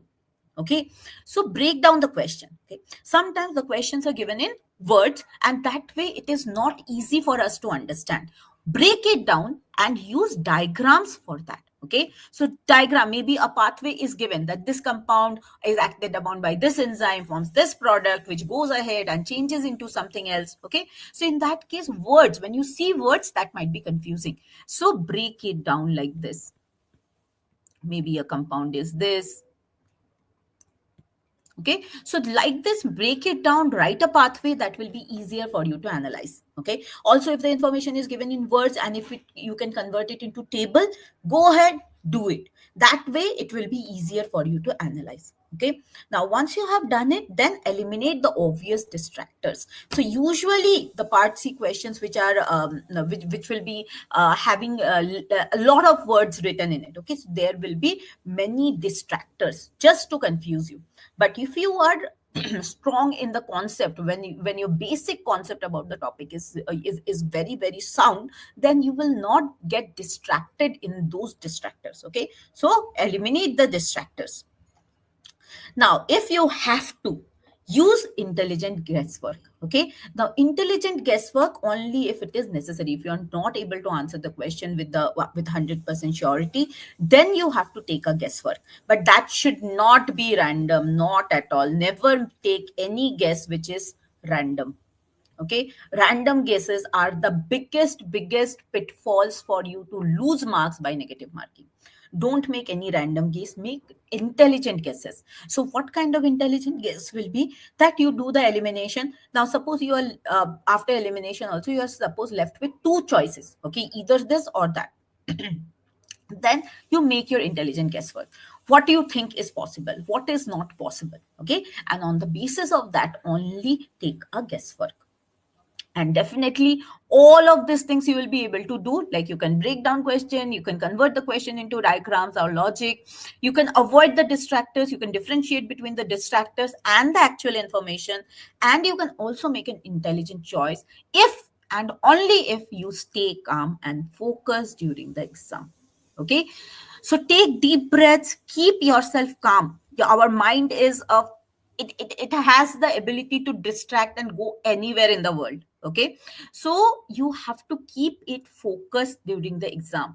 And how do you do it is by practicing it. Okay, so now when you are taking a test, practice this, that you sit for 3 hours at one place and solve a complete paper. Okay, train your mind that for 3 hours the mind is going to be in the question only, not going anywhere else, doing online shopping or going for a vacation or deciding or planning on what you will do once your exam is over. Nothing. Right now your focus should be in the paper. Okay, so stay calm and focus. Now see, this tricky questions also are those questions which combine the concepts between different units or combine the concepts of the topics in different units. Okay, or in the same unit also. So for this also you should have a complete picture. So train yourself when you are doing this revisions now, so see the complete picture. Okay, see, when you are doing molecular biology, so you know that for gene expression there is transcription, there is translation, there is post translational modification. Okay, link it with cell biology, the where it is happening. Transcription, okay, happening inside the nucleus. Then in case of eukaryotes, the mRNA is coming to the cytoplasm where it is getting translated. Post translational modification, yes, it is happening in the rough endoplasmic reticulum, in the lumen of it, then it is going to the Golgi apparatus. Okay, so everything is linked because ultimately you are talking about the biological system. Okay, so you should be very much clear in seeing the bigger picture. When you can see the bigger picture, when you can link the topics between different units, that is when you will be able to solve this tricky questions, and these questions will not be tricky for you anymore. Okay, now how do you handle the unexpected questions? Okay, something that you have not studied. Use your contextual knowledge. Okay, contextual knowledge means related information that you have. Okay, so maybe you don't know the exact thing, but you know the related thing. Okay, use that knowledge. Logical elimination of options, I have already told you. Eliminate the options which are not at all possible, and then think about the options which are left then to decide. Okay, now at any point of the time you feel that it is taking a lot of time, or it is like your mind is getting too much tangled here, skip. Mark it for revisit, mark it for review, and skip. Okay, now this is important. Don't just leave like this. If you want to come back to that question, mark it for review. Okay, or if you feel that this topic is something that you have not prepared and it's okay to leave it, just leave it. Okay, and skip. But again, don't keep on skipping a lot of questions, then also you will be in a trouble at the end. Next, use general problem solving skills. Okay, see, sometimes what happens is, even when you have not prepared the topic, or even when you are not very confident in the concept, sometimes some of the questions, even some of the part C questions also, you can solve by general problem solving skill. Okay, so Focus on logical relationships, experimental setups, and also the data interpretations. See, many a times the graph based question is given. Okay, now when you have a good understanding of a graph, how to make a graph, how to read a graph depending on the coordinates. Okay, so it is possible that even if you don't know the idea, but you can understand the trend by looking at the graph. Okay, so you can leverage those skills in this kind of questions and solve them correctly. Okay, but again, this needs practice. All these habits or all these ways that I'm suggesting you needs habit. Okay, so that you can have your streamlined. Okay, whatever I'm telling you is general, or whatever I'm telling you that works for me may not work for you. We are all are different. Okay, so you have to pick up the things that works for you, you have to eliminate the things that does not work for you, and now is the time you do that. Take question papers, solve mock tests, and use all of these approaches, and from there take out the ones which actually works for you. Okay, and finally accept it that not all questions need to be answered in CSIR. You have the options. Okay, in part B you can you already have to answer 35 out of 50 questions. In part C you can only have to answer 25 out of 50 questions. Okay, so not all questions need to be answered, so do not use a lot of time in solving any question. Okay, your time should that this timer clock for every question, for every section, should continuously go in your mind when you are solving.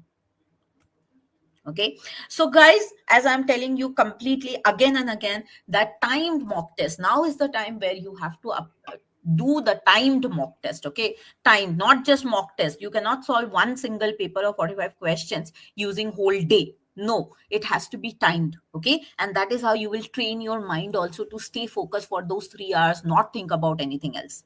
So what you can do is, at least from now on, at least one mock test every day. If you can do it two, like one in the morning, one in the evening, great, even better. Okay, but start with at least one mock test. Make it a habit that you have to give one mock test every day. Okay, now from where you get the questions. So in Biotechnica, we have our AIMNet series. All of our students, you are already aware that Biotechnica has AIMNet series, where we have 10 sets of difficult part C questions from each and every unit. Okay, so you have so many different papers in Biotechnicals in our AIMNet series. Please take up the AIMNet series and test yourself, and the tests are completely computer based only, and they are also timed. Okay, so there will be a timer going on your screen. Okay, so that will train you for that CBT mode as well.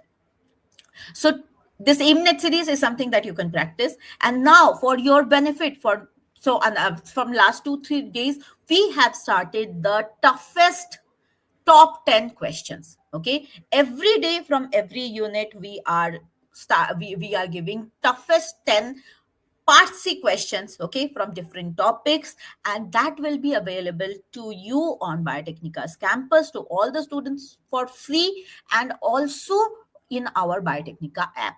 Okay, every day, even on Saturday, Sunday. Now, this T3 test series is also available on Saturday and Sunday. Okay, so our faculties are uploading questions for you. 10 part C, toughest part C questions from different units will be there, and it is time 30 minutes test. Okay, so take those tests as well. Maximum mock test you can do, maximum practice you can do for this strategies, and you can have a well curated, personalized strategy for you that you can apply in the test. So, guys, our greatest enemy is our productivity. Of our productivity is our own distracted mind. So keep yourself calm, keep yourself focused, tell yourself that it is just last 28 days, and that I have to hustle and prepare, leave everything, all other temptations aside, and focus on CSIR net preparation. So more on this, more on how to have a calm mind, how to do a great time management during your exam. With all of that, Tanushri ma'am is coming in the next session. So all the best, everyone, from my side, and prepare well. We are here at Biotechnica for all kind of help that we can provide you all. All the best, everyone. Thank you so much for listening to me. Over to you, Tanushri ma'am, for your next session.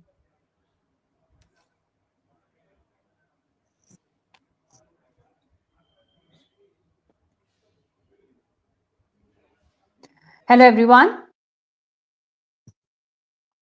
Thank you so much, Tithi ma'am. So, everybody, you all have heard Tithi ma'am and Urmi ma'am, and they have shared such a wonderful strategies with you all for CSIR NET exam success, right? So, I hope you all are noting these strategies. Yes.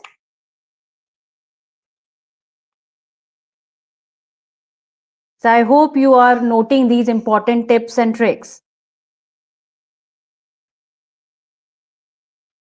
So, welcome to session 3. So as you know that there are only few days left for the exam, and it's very important for you to utilize the days left, the time left for the exam judiciously. So you need time for revision. You need to practice questions. You need to give mock tests, right? So time management is very much crucial to complete the revision on time, to practice questions, to give mock tests, and also to remain stress free is very much crucial during this preparation stage and also at the time of exam. So I must first of all appreciate those who are watching this webinar right now. You have passed the very first step of time management. You are effectively utilizing your time by attending this webinar, because after this webinar you get a clarity from like how to utilize these next 28 days judiciously. You will not be confused like, okay, from where should I start, which unit I should revise, what I need to do at the time of exam. That clarity you all will have now, and even you'll get a complete clarity at the end of webinar, right? Because you will be aware of all the strategies, tips and tricks. Yes, do you all agree with me?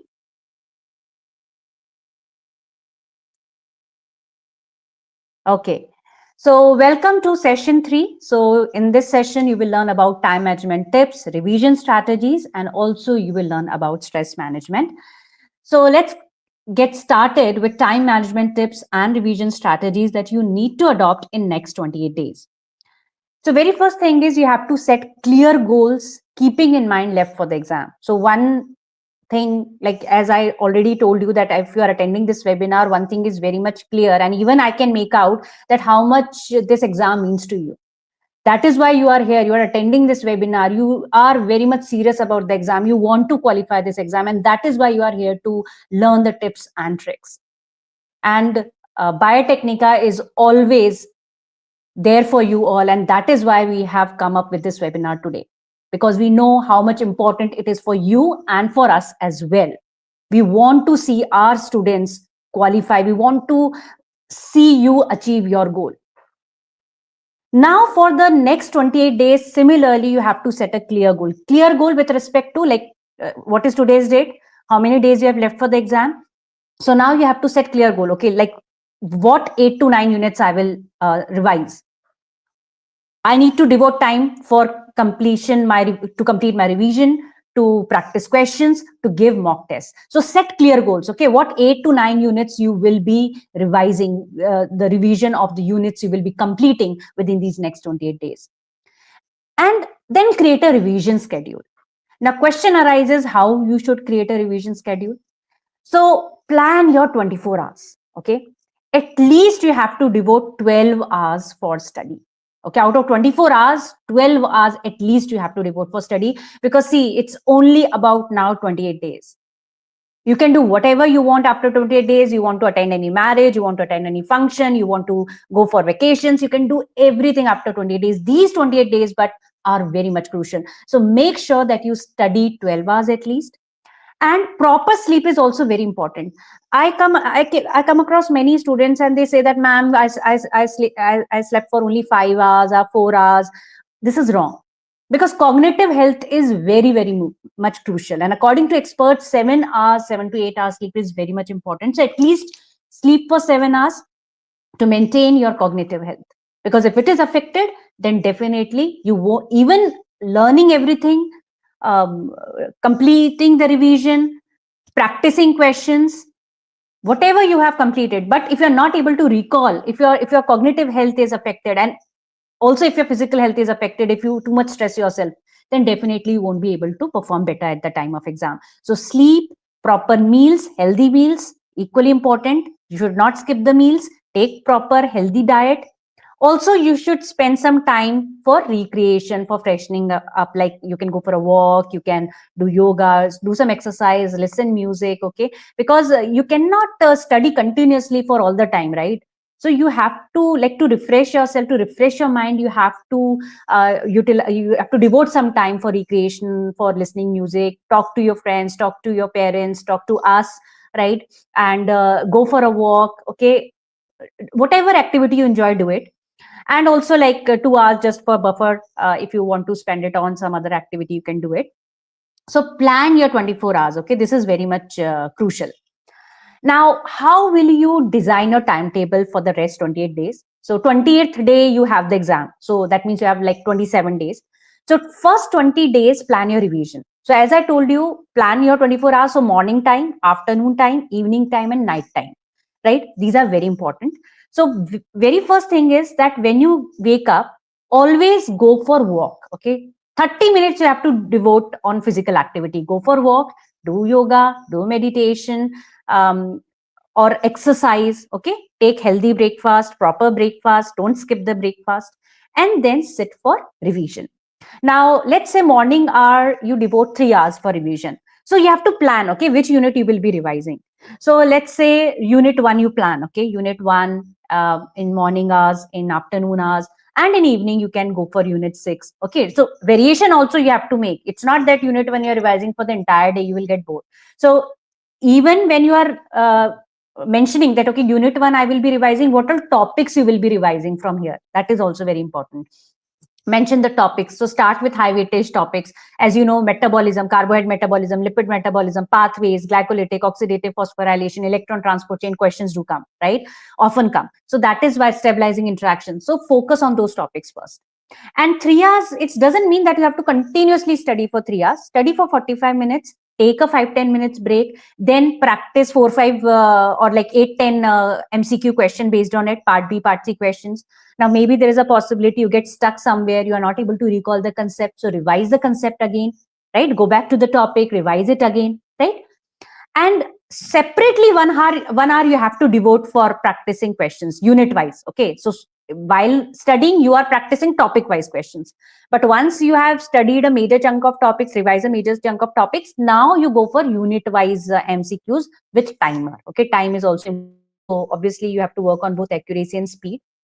Then an afternoon hour again, like you can devote 3 hours. So you have to break your time. Okay, like 3 hours, so 45 minutes study, then take 5-10 minutes break, then let's say half an hour you solve questions based topic wise questions, then again take 5-10 minutes, then again next 30 minutes you revise whatever topics you have studied, right? Revise whatever you have studied, then next take a break, then next 30 minutes go for another topic. Like that you have to plan. Okay, and similarly, so like you have 20 days, right? So if you are going for 8 or 9 units, you can devote 2 days for each unit.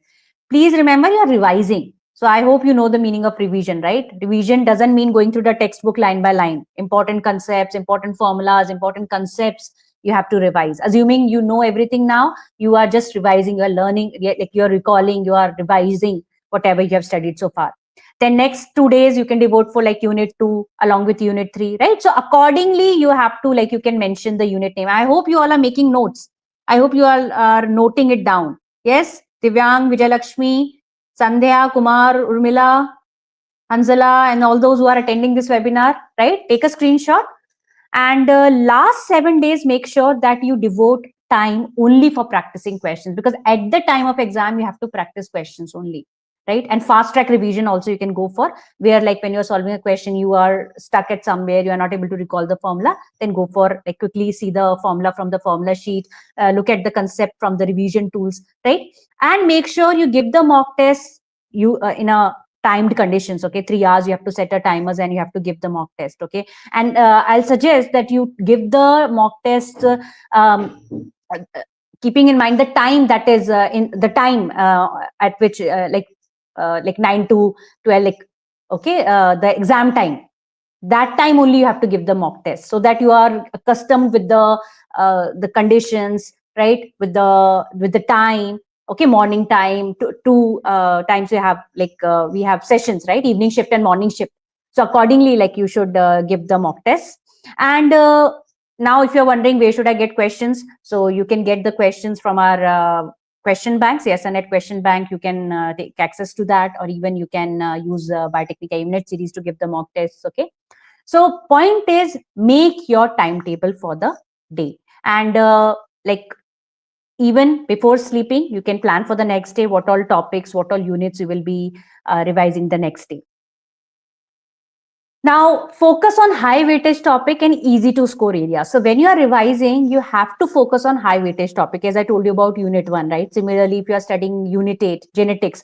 So, okay, you know, gene mapping methods, very important unit. Every year question comes from gene mapping. It can be on tetrad analysis. It can be on gene order, right? Sometime on physical mapping, molecular markers.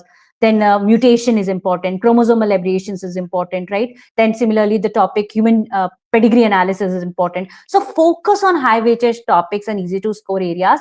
And if you want to note down the important topics from each unit, we have already conducted a webinar previously on important topics unit wise webinar, unit important topics from every unit. So you can go to the Biotechnica YouTube channel, and there you will find the recording of that webinar. You can go through it. Okay. Then whenever you are studying, make sure that you don't do the rote memorization. Understand what you are studying. Okay, because you are just wasting your time if you are just simply trying to go through the things in hurry. Okay, it won't help you, right? So the point is, whenever you are devoting time for revision, understand the concept, understand the information, right? Learn it. Don't simply go for rote memorization. And for revision, okay, always I'll suggest that revise from your self-made notes. Now, again, everyone has their own way of studying. Some prefers to make their own notes and study. Some prefers to refer to ready-made notes. So whatever, even if you are referring to ready-made notes, make sure it is from authentic sources, okay? Because otherwise, if you're referring to any Google note simply like that, all the information given is not correct, right? So review your notes, or even you can take help of revision tools. Those who have not created or have not prepared their self-made notes, they can go for these revision tools. Okay, I will be talking about revision tools in detail later. And take regular breaks. As I told you, if you get exhausted, that will definitely affect your mental and physical health, which we don't want just before the exam, right? So take regular breaks. Now, taking regular break doesn't mean that you are taking 3 hours breaks. Okay, as I told you, 45 minutes study, take 5-10 minutes break. Then again study, then take break. And if you want to, like, when you're going for meals, then you can take a long break, 1 hour break. Okay, so you can have a meal, you can relax, you can take a quick nap, right? So at that time, you can take a 1 hour break. But at the time of study, don't waste time. Like, don't do this that you just study for 30 minutes and then you're taking half an hour gap. No, that is not the right approach. Then group study is also one of the very effective revision strategy. Now, group study doesn't mean a group of 10, 12 people, maximum 3. Okay. So even if you have like your friends who are also preparing for CSIR NET exam, okay, you have the friends of your having a similar mindset, you all can sit together. You all 3 can prepare, like each can prepare one topic, and then you can ask other one to ask questions or ask other one to explain that concept to you, right? So when you teach actually to someone, you are learning it better and you are understanding it better. So group study is one of the best revision strategy. Then another very important and effective revision strategy is when you practice questions. So practice question is just basically a recall method that you are adopting, right? Because when you practice questions, when you read the question, you recall, okay, which concept this question is based, right? You recall the formula, you recall the information. So practicing question is one of the best strategy for revision that you all should follow. Then don't procrastinate. You don't have too much time left now. So it is not good if you procrastinate. Okay, I will not do revision today. I will start from tomorrow. Then tomorrow you think, no, I will start from day after tomorrow. Never do that. Okay, this will not take you anywhere. And at the end, you will be stressed because you have a lot of things to revise. You will not cover your revision on time. and definitely it will be very much stressful. So don't procrastinate. Avoid distractions, especially social media distraction, right? It's not like you just take your phone just to message your friend and now you end up 1 hour, 2 hour in just chatting. You need to understand these 28 days will decide your career, right? It will, as you know, CSIR NET exam is a gateway. It's a gateway for reputed institutes. It's a gateway for you to make your dreams, to achieve your dreams, to achieve your goals, right? So avoid distractions. Also, this I will be talking about this in detail, like how you can avoid the distractions. So the point is, like at this time, like when you're studying, study in a silent place. Okay, there should be no loud noises there. Sit in a comfortable position. Don't sit on bed and study. Okay, a comfortable chair and table, sit there and study. Proper lighting should be there in your room where you study, right? And stay away from mobile phones. Even you can request your parents also that you like at these 28 days you won't be attending any of these family functions, and you can request them that don't ask anybody to invite anyone for parties at home like that. Okay, then you can use time management apps. Now this is very effective approach, because many times, okay, we know that I have to devote 45 minutes for study, I have to devote 5-10 minutes only, I have to take break. So point is how we can keep a track of all these things. So there are several time management apps that you can take help of. So any.do, Google Tasks, Google Calendar, so where you can schedule your study sessions, and you can keep track of deadlines, right? Like in Google Calendar, you can write the task and you can set a like you can write a task and you can schedule an email to yourself, right? Amazon Alexa for setting the alarms, for the for reminders. Now maybe at this time you are confused in some concept, right? And you are watching a video of some reputable institute, or some good videos to understand the concept, and you want to make notes. Now if you start writing down everything, it will be so time consuming, right? So in that case, you can take help of auto.ai or Zoho notebook. So auto.ai, it can transcribe voice to notes, and this way, it will record. So that means, like when you are studying, you are making these apps will help you making notes at that time only, because auto.ai can transcribe the voice into the notes, right? So this way, when you are studying, you are making the notes as well, so you don't have to spend separate time in making the notes. Similarly, you can use Zoho notebook. Then Pomodoro timer you can use to set a time for like 45 minutes. Okay, at a stretch you will be studying, so you can use this timer. Gmail, as I told you, you can set the task there, and you can set an reminder to you.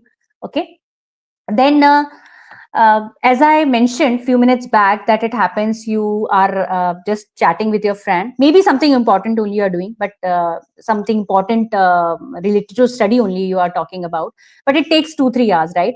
So Stay Free app basically helps you understand, like how much time you have spent on a particular app. So it will help you control your time wasting habits, right? So Stay Free app you can use, Stay Focused app you can block any app using it, and Biotechnica Campus app, it is the one-stop destination for all your biotech and life sciences needs, because at this one place you will get the uh, recorded sessions for like the sessions for learning the concepts. You will find the questions for practice, you will find the mock test, you will find the revision tools, right? So all these things which are being needed are being present just at one place. So you don't have to go anywhere. You can directly go to the Biotechnica app, and that is why I'm saying it's a one-stop destination for all your biotech and life science needs. So those who have already used it, I'm sure they will agree, right? So how many of you have used Biotechnica app, campus app? I'm sure you all will agree that everything from study materials to the recorded sessions to the mock test to the practice questions, revision tools, all you will find at one place. Then coming to time management tips during question solving. So as you know, there are 3 sections, right? Section A, B, and C in the exam paper. So, and you have only a time of 3 hours, right? So it's very much important that you set deadline for each section. And I will suggest that for part C, you can devote 1.5 hour, for part B, 1 hour, and for part A, 20 minutes. And last 10 minutes, you can keep it to go through the entire paper. Now, not only the time you can set for each section, but also you can allot a time for each question as well. So as you know, from part C, you have to do 25 questions. So that means you can devote 3.6 minutes for each question.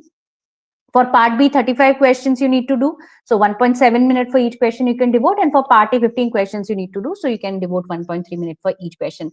See, you have to understand the importance of time. Many students, they mention that, ma'am, I was not able to complete the paper on time. I was too much stuck on part C section only, or I was stuck too much on part B. I was not able to do all the questions, required questions of part C. So you have to practice it from today itself. Okay, from now itself, that whenever you are practicing questions, whenever you're giving mock test, you work on time, you allocate time to each section for each question. Okay, if let's say you are solving a part C question and it taking more than 3.6 minutes, leave it, move over to another question. Okay, so the importance of sticking to time allocation is to ensure that you complete all questions within stipulated time. So that is the importance of sticking to time allocation. It will allow you to complete all the questions within the stipulated time. Now, coming to strategies for attempting maximum questions with accuracy. See, two things: strategies for attempting maximum questions, and second, with accuracy. Both are important, right? So first thing is attempt part C questions first. Why I'm saying part C questions? Because see, major chunks of marks are devoted to it. You know, part C questions, each question carries 4 marks. And also in comparison to part B, they are lengthy. Sometimes experimental based questions are there. You have to read it twice to understand the question, to go through the information given in the question.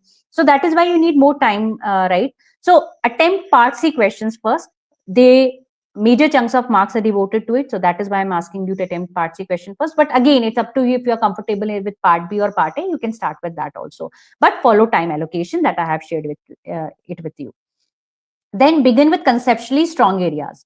Now, when you are scanning the part C questions, let's say you have your stronger area or strength is genetics or cell biology or molecular biology. So go through that questions first, right? So as Tithi ma'am told you, right, that when like question number 30, let's say it is of genetics or developmental biology, right? So in continuation, 3-4 questions will be from the same unit only, right? So this way you can scan and you can begin with your conceptually stronger areas, which are your strengths in which you are most comfortable with, right? You know that, okay, this is my expertise. I can do these questions accurately of cell biology or molecular biology. So you can go through that. Then choose the match the following type questions. Now, why I'm asking you to go through match the following type questions, like here you can see one example. Match the type questions, following type questions, they are very scoring. Because like if you see such this question, so usually match the following type questions, it can be on like techniques and their application, right? Or some techniques or their description given, scientist name, their theories given, or some enzymes and their cofactors given, right? Some diseases and the causative agents given. Such type of questions usually get from match the following type questions, right? So you have to match the right combination. So like here in this question, some coenzymes are given and you have to match it with the carriers of coenzymes in column 1, you have to match which are serving as transient carriers of specific atoms or functional groups in column 2. So like for example, any 4 are given. So any one, whichever you are confident with or whichever you know about, you can take that first. So let's say I know about coenzyme A. So I know coenzyme A is and in column 2 it matches its carrier of its specific atom or functional group is acyl group, right? So A4 is given only in option 1. So that means this is the answer, right? And to confirm your answer, you can take any one more. Like let's say you take B3, right? You know B and 3 is a correct combination. So answer B3 is given only in option 1, right? So at least you need to be familiar with 2 out of 4 to answer such type of questions, and they are very scoring. So that is why always attempt match the following type questions, because majorly the problem comes in part C questions only, right? Then focus on graphs and figure-based question. The reason is that here you don't have to think out of the box. A figure is given to you, a graph is given to you, and you just have to analyze that graph or figure, and based on that, you have to answer the question. Like if you see this question, this example, Cell lysate in 1% TX100 was purified over an affinity column to isolate a complex with certain enzymatic activity. The purified enzyme complex was separated on a 10 to 50% continuous sucrose gradient. Shown below are the UV spectra using an absorbance filter at 280 or 260 nm. Now, as soon as you see this spectrum, you know that absorbance 280 is always of proteins and absorbance 260. So we know for DNA or RNA, right? So in our answer, where this combination is given? In 2 only. So that means this is the answer, right? So you don't have to think out of the box. That is the importance of solving these questions first, because everything, you just have to focus on the figure, the graph given, and accordingly you have to answer. So even these type of questions are very scoring. Then already as mentioned by Urmi ma'am and Tithi ma'am, that you have to focus on the terms. Now see why we are saying this, because I'm sure you all are familiar, we are having every day like Monday to Friday, we have Brahma series, right?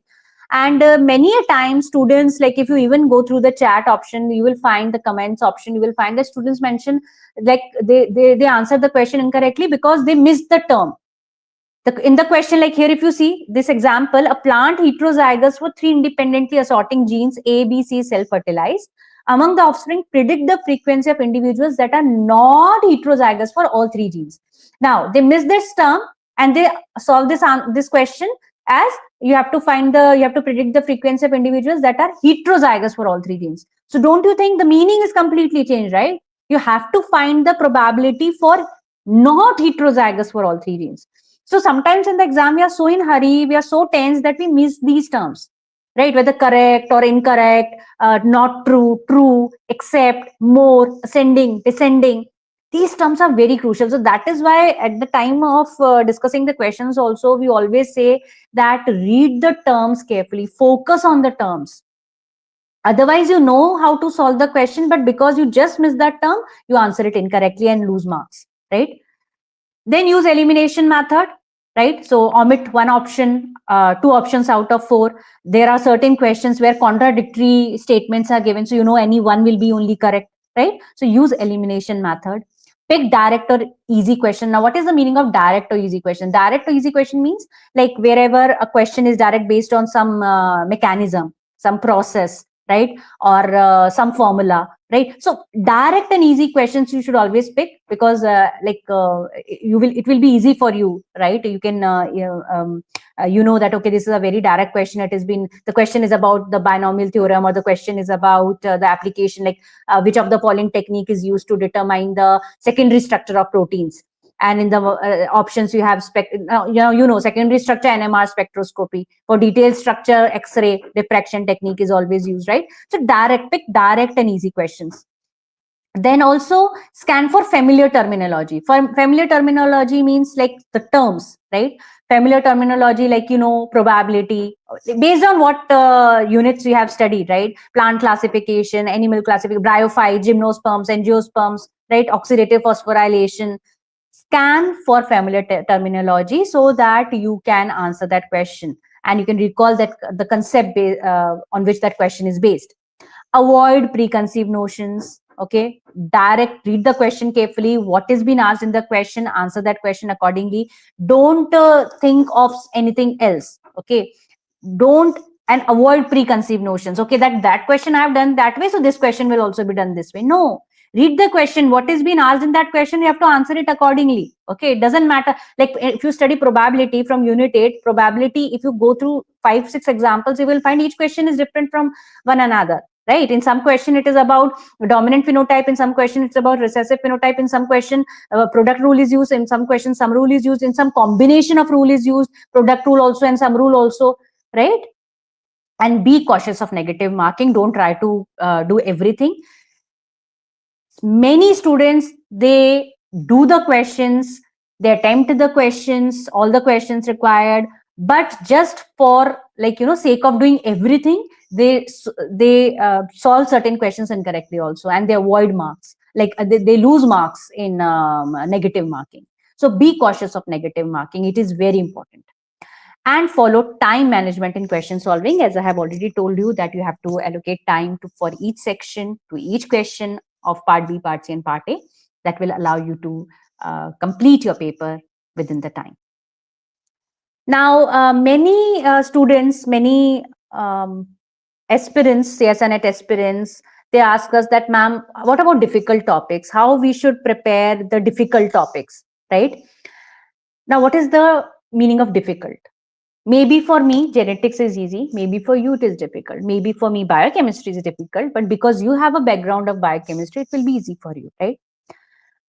So difficult term varies from person to person. Maybe one topic is easy for one person, difficult for another, or vice versa. But in general, if we talk about Part C questions, they are definitely some experimental questions. They are quite difficult because they require analytical skills, and definitely analytical skills you need to develop, right? And it all comes with practice. So whenever you are starting with your revision, like I shared the revision schedule with you, right? Timetable with you. Start with most difficult unit first. Let's say I find biochemistry difficult, so I will start with unit 1 first because I know that I need to devote more time there. I cannot leave it for the last minute, because if I leave it for 5 or 6 days before the exam, I will be too much stressed that okay, unit 1 is important, but I'm not able to cover the revision on time because now this is very difficult for me. How will I complete it? Right? So start with the most difficult units or subject first, so that you have time, like lot of time left. Like every day, 30 minutes you can spare separately for the difficult topics from that particular unit, right? Then prioritize what matters when you are revising. Okay, so prioritize what matters. Don't try to cover everything. You know that, okay, from biochemistry, metabolism is important, stabilizing interaction is important, pH, pK, formulas are important, oxidative phosphorylation, glycolysis on the pathways are important, cycles are important. So focus on that, right? So definitely basics, terms, terminology need to be clear. So at the morning, you can devote some time for going through the basic. But when you're studying a topic, prioritize what matters. Focus on the important things from that particular topic. And limit exploration. As I told you, don't try to cover everything. Understand the basics and the key points which are given. Because in the beginning, if you remember, I told you there is a difference between revision and like studying everything from the scratch. There's a difference. Revision means whatever you have studied so far, now you're trying to recall, you are revising it. Don't try to start anything new at this point. Otherwise, you will get confused. Then break it down. Whatever topic you're studying, break it down. Like for example, if you're studying about restriction enzymes. So restriction enzymes, if you're studying, so first you need to learn like central idea is restriction enzymes. So now break it down. You learn the definition, what are restriction enzyme, what kind of enzymes they are. Then learn about the examples of restriction enzyme, the cleavage patterns, blunt ends, sticky ends, right? Classification. So this way you can, break the central idea and into parts and study them one by one. Avoid cramming at the last moment. This I have already told you, rote memorization will not take you anywhere. You have to understand and you have to avoid the cramming. And the best approach is, like, let's say you studied something 2 months before and now you forget everything, right? You think you have forgotten, but maybe you have not forgotten it. So because as soon as you see that, go through that concept again, you will little bit start memorizing it. So, but let's say you need some more conceptual clarity. So the best way of revision is, or for prepare, like for difficult topics, you should go for the short video explanations or diagrams for clarity. That is one approach for one revision strategy for difficult topics. And even you can take help of revision tools as well for concise overview. Now, question arises how you should revise, right? At this point, I will not suggest you open the reference books, you open the Leninger, you open the T.A. Brown, you open the Primrose, you open the Gardner and go through each topic line by line. That is not the approach. If you have created your own self-made notes, nothing better than that. Go through that because you have made your self-made notes. It is in your handwriting, right? So you can quickly go through the concept, right? You can quickly memorize also. So go for self-made notes, or I hope you have made the notes like that, which is being shown on your screen. Note making doesn't mean you are writing everything sentence in sentence, filling up the pages. Note making means key points, right? So those who have made the notes this way, it's very good. And those who have not made the notes and they are thinking of referring to ready-made notes. So this is the image I have taken from our Biotechnica Koncept notes revision tool, which has been created by experts. And here you can see all the basic information is given, right? So especially if you want to go through the basics of unit 1, unit 5, unit 2, any unit 8, basic genetics terminology, monohybrid cross, dihybrid cross, ratios, phenotypic, genotypic ratios, to know about pH, pKa, right? Unit 5, developmental biology terminologies, right? Basics of unit 2, cell structure and organization, replication, repair from unit 3.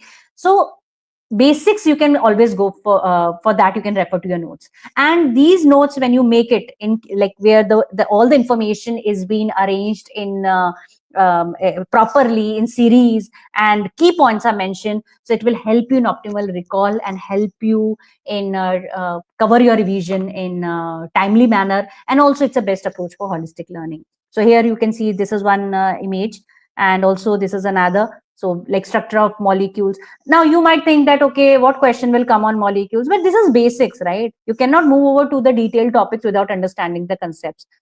For CSIR NET exam, competitive exam, which is the CSIR NET exam, which is called as mother of all the exams, you need conceptual clarity. Okay, you directly can't jump over to the other things without covering the basics. Then there are several topics for which I will suggest that pathway is flowchart is the best approach for revision. So pathway, basically pathways I was about to talk about that. For pathways, like from unit 1, from unit 6, right? Glycolytic pathway, oxidative phosphorylation, electron transport chain. Then you have like photosynthesis, respiration, right? P3, like different cycles are there. Metabolism from unit 1, that is your biochemistry. So all these things, the best approach to revise is make a flowchart. Similarly, from unit 2, so I'm telling you some important topics also right now, so you can make a note. Okay, protein targeting, cell cycle and its regulation. For growth curve, you can make a flowchart. For application, repair, transcription, translation, you can make a flowchart. Then cell signaling, cellular communication. So this replication, repair, transcription, translation from unit 3, that is fundamental processes. Unit 4, which is all about cell signaling and communication, where you have immunology also. So for B cell and T cell activation, about monoclonal antibodies. So hybridoma technology question comes on exam, right? Cell and cell matrix interactions. Then from unit 5, which is about developmental biology. So if you want to study all the signaling pathways involved in development, you can make a flow chart. Then from unit 6 to study photosynthesis, plant respiration, nitrogen metabolism, to study about plant hormones, secondary metabolites, right? So from plant physiology, that is unit 6, you can refer flow chart. From unit 9, which is diversity of life forms, to study plant and animal classification, you can make a flow chart. Then from unit 10, that is ecology, to study about RNK selection, from where questions often come. Survivorship curve, right? Species interaction, population growth curves, right? And from unit 12, which is applied biology, so mainly the questions come on agrobacterium mediated gene transfer of weird genes. So for all these things, you can make a flow chart. Like, just have a look. You are studying about biosynthesis of amino acid. Don't you think it's so easy to revise when you are studying it in a form of a flow chart? Make a pathway. Okay, already you will find such kind of images in the books also, but as I told you, if you are trying to open the book, like for biochemistry you are referring Leninger, for unit 8 you are referring, let's say, iGenetic by Russell. So that means so much books you will be sitting with, and then you are just opening, for every unit you are opening one book. That will be so tiresome and also will be very much confusing. So it's better that if you have made your self-made notes, then it's very good. Otherwise, like this image I have taken from Biotechnica Konceptika flowchart book. You can always contact our team if you need access to them. So you can see the biosynthesis of amino acid is given, and also some quick notes is mentioned over here. Another example you can take, like excess formation in frog. So in diagrammatic form it is being explained, right? And the quick notes are given, right, which can go through. So this will help you quickly for quick revision. So basically, Konceptika, it's a flowchart book which contain notes and flowchart of all the important concepts of CSIR NET exam. And also we have a Konceptika Lite book. So here you can see this image I have taken from Konceptika Lite, where carbohydrate metabolism is explained in such a easy and step-by-step manner, right? You can see stages of metabolism given, the reactions given, about glycolysis given, major pathways given, notes given, right? So basically, Konceptika Lite is a light version of Konceptika, where you find 100 flow charts of all the important concepts of CSIR NET exam. Then I will suggest, especially for Unit 4, Unit 6, Unit 7, and Unit 8. Unit 4, that is cell signaling communication. Unit 6, plant physiology. Unit 7, animal physiology. And Unit 13, you have methods in biology. I will suggest go for mind map. So mind map is basically a diagrammatic pictorial representation where central idea is broken into branches. Okay, so they are central idea is broken into different parts. So branches are the different covering um, the concepts of that topic. So it will help you understand essential part of the concept. Okay, so I will show you how mind map should you should create. So like if you are revising cancer, right, cell division, cell cycle from Unit 2, Unit 6, if you are studying like in cell cycle, you study about checkpoints, right, cell cycle regulation. Unit 6, if you are studying, then hormones, plant hormones, biosynthesis, storage, mechanism of action, right, like for example, if you're studying about abscisic acid, so introduction, discovery, biosynthesis, regulation. You can see the central idea is broken down into different parts. So each branch, basically, it is helping you understand the essential part of the concept, right? You have transport, signaling, function, right? So you can make it this way. You can make a mind map this way. Similarly, for Unit 7, if you are studying cardiovascular system, respiratory system, excretory system, endocrinology and reproduction, from Unit 13, especially gene cloning and recombinant DNA technology, histochemical and immunotechnique like radioimmunoassay, ELISA, Western blotting, flow cytometry, right? So many techniques are there. And also for other techniques, like if you are studying about microscopy technique, radio labeling technique, electrophysiological technique, you can make a mind map. So like here you can see this is a mind map of female reproductive cycle. So all these different phases are being given, right, from menstruation to ovulation, and also different phases, secretory phase and follicular phase is being information is given. So this is the image I have taken from the mind maps, which has been created by our experts.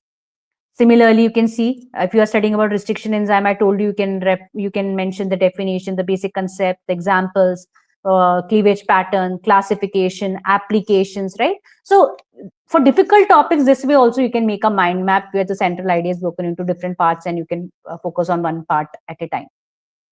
And lastly, we have second last, we have a comparison table also. So for certain topics, I'll suggest that you compare and learn. Like when you're studying about eukaryotic and prokaryotic processes like replication or transcription, it's better you compare and learn. Similarly, for Unit 5, if you're studying about gametogenesis or gastrulation in chick, C. elegans, and sea urchin, or even you are studying the early developments of chicks, Drosophila, amphibians. Unit 8, if you're studying about probability rule, difference between genetic mapping and physical mapping. So compare and learn, especially also like in Unit 13, if you're studying about the spectroscopy technique. So what is the difference between circular dichroism, NMR spectroscopy, right? Absorption and emission spectroscopy. Similarly, in Unit 9, difference between plant and animal characteristics, cladistic and phenetic system, different classification system when you are studying, right? Like here you can see one example of the comparative table where you are comparing prokaryotic replication and eukaryotic replication. So when you compare and learn, you understand the concept faster and learn it better.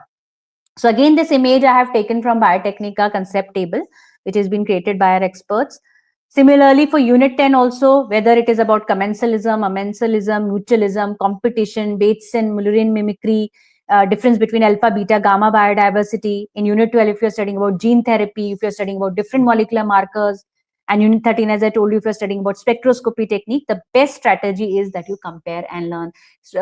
Dear attendees, I'm sure you might be feeling that, okay, like I have not created the table, I have not made it this way. It's okay. If you have made it in a form of flow chart, fine. Okay, I am not asking you to change it right now, but I'm just telling you the strategy, especially you can keep it in mind even if you're preparing for other exam as well. Right. So Mugzik, you are saying JAM aspirant. So any competitive exam you are preparing, there are, as I told you, CSIR NET is the mother of all the exams, right? So many topics you will find in common with GATE BT exam also. So next you have GATE exam, right, approaching. Then even DBT JRF exam is there, or ICMR exam is there. You will find many topics in common, but actually in CSIR NET they are in too much detail. right? It's just like doing masters in 13 subjects if you see the syllabus of CSIR NET exam. So it's okay, whatever you have already prepared, it's fine, you refer to that. But it's just I'm telling you for long term, or even like if you are giving some other exam, right? So for that you can keep these points in mind, right? And if you are not comfortable in making your own notes, you can always refer to our Biotechnica revision tools. Okay. Similarly, according to experts, I will suggest that whenever you are making any, like whether you are making notes or whether you are making a table or whether you are making any diagram, make it colorful and in different shapes. Okay. So because according to experts, our brain remember concept faster and retain longer if the information is presented in different colors and shapes. Okay, this is according to experts, right? So make a colorful diagrams. Like here you can see this is the image of concept wheel I have showing you. So here you can see Lotka-Volterra model from unit 10, Hardy-Weinberg model. Okay, so from unit 2, if you're studying about cell organelles, you can make such kind of diagram. For unit 4, if you're studying cell junctions. From unit 8, if you're studying mutations. From unit 10, if you're studying population growth models, survivorship curves, Lotka-Volterra model, okay, about ecosystems, about IUCN category of protected areas, about national parks, bioreserve zones. From unit 11, Hardy-Weinberg law. So for that, you can make such kind of diagrams. So here you can see the main concepts, central idea, the information is being presented in form of a wheel. So you will go systematically, right? From basic to the formulas, you cover everything, right? So this is how you should make notes. Notes should not be your writing everything line by line, okay? And as I told you, for practicing questions, for revision, practicing question is the best revision strategy. So you can refer to our AIMNet series or even top 10 ToughNet test series we are launching. So I hope Titi ma'am has already covered this part in detail about this three test series from past 3-4 days only we have launched it. So you can have access to it, and unit wise questions you will get. Mainly the major problem of students is that they say that, ma'am, where should we find unit wise questions? I want to specifically practice questions of biochemistry. I want to practice questions only of genetics only. I want to practice questions of unit 13 only. So the best part is that this AIMNet series, you are getting part C, especially part C we are focusing because it carries a lot of weightage, right? So 5,000 part C questions are there, and that too unit wise you will get. Similarly, this test series is for daily practice. I told you, right? Every day you have to practice topic-wise questions, unit-wise questions you have to practice. So for that, you can refer to the toughest questions you can practice using this T3 test series. Okay? Because this is what we get. Lot of queries we get on a daily basis that, ma'am, on Google answers are not getting this. I have given a mock test from so-and-so source on Google, and the answer it is showing this, but this is incorrect when I check the book. Authentic source is very important, right? And you can always contact us whenever you are facing any kind of issue, right? With any question, with any explanation, with the answers, fine. And coming to the last part, that is how you can stay calm under pressure. Okay, Varsha, ma'am, in Biotechnica Campus app, I can get Koncept. Yes, definitely you can get Koncept notes, Varsha. You can contact to our team.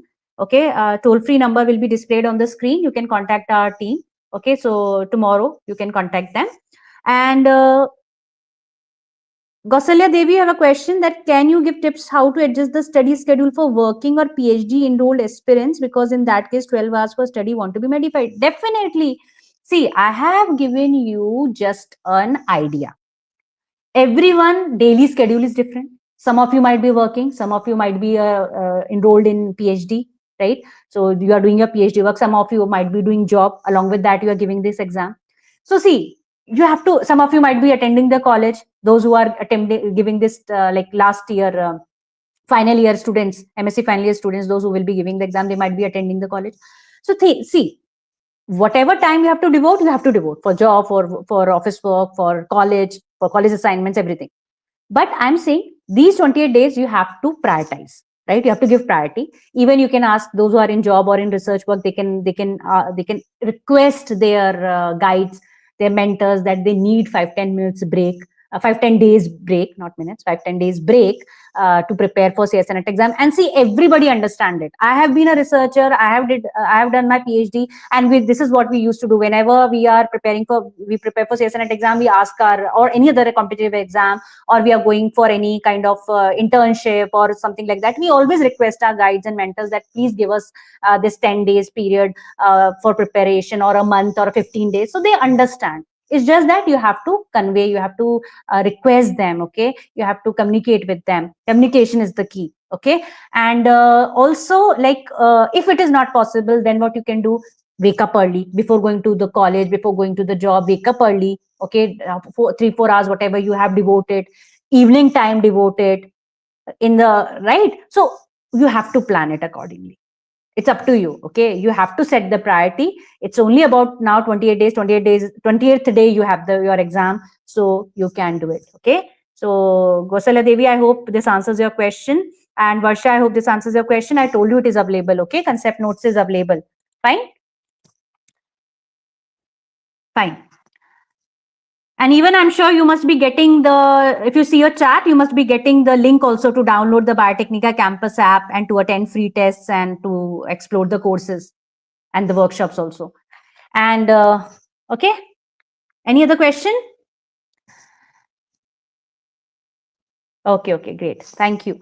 So coming to the last part, practicing mindfulness and stress management. So see, little bit stress is normal. It's a natural.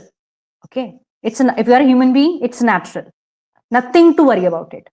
But if it starts affecting your health, both mental and physical health, then it's not good, right?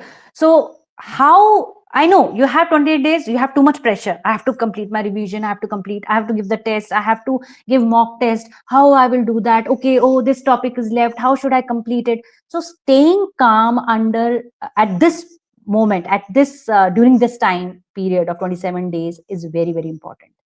So here I'm sharing some tips to avoid panicking. Practice daily mindfulness practices. It really works. I'm sure nowadays, if you even go to social media, there are a lot of videos and everything available on how, and even doctors now, they realize they have mentioned the importance of being stress-free and mental health. We all now talk about mental health. So practice mindful breathing or meditation daily, 5-10 minutes only. I'm not asking you to give 1 hour, 2 hours. No, 5-10 minutes, 15 minutes. Practice breathing. A lot of breathing exercises are there. Okay, take a deep breath and then exhale. So little bit exhale and then complete exhale. Different breathing exercises are there. Meditation also you can refer. There is a app, Headspace, that you can refer. Okay, Headspace is there. I'll write it here. Headspace is there. Calm is also there. So these are for meditation. Then visualize success. This is very important. Visualize success in terms of that, okay, I am able to solve my questions accurately. I am able to attempt all the questions on time. Visualize you have cleared your CSIR NET exam. That will be a biggest motivation. Then journaling. Write down your fears and concerns. Everyone has their own fears, has their own concerns. Acknowledge them. That will lower the intensity, okay, of the stress. Focus on the present. Don't worry what will happen at the time of exam. Focus on the present, like what you're doing right now, attending the webinar, focusing on the present to learn the tips and tricks. I have to learn the tips and tricks of the webinar first. Need to learn how to make a schedule first, right? Avoid worrying about the outcome. Outcome is not in your hand, right? You can just work. Don't compare. Many students are in a habit, like when you talk to your friend says, I have completed the revision of 7 units and you are on 3rd unit, you are doing revision of, you have completed revision of 3 units only. Now you will start panicking. And what you're going to do? You will do everything in hurry now, just to compete with your friend, just to reach at that to the stage of that much revision your friend has done. Don't do that. If you're doing 7 units only, do it thoroughly. If you're doing 8 units, do it thoroughly. Okay, 8 to 9 units at least you should do it thoroughly. Don't in hurry. Don't compare. Then how you can build confidence and overcome anxiety? Prepare effectively. As I told you, don't mug up the things. Don't do rote memorization. Whatever you are studying, prepare effectively.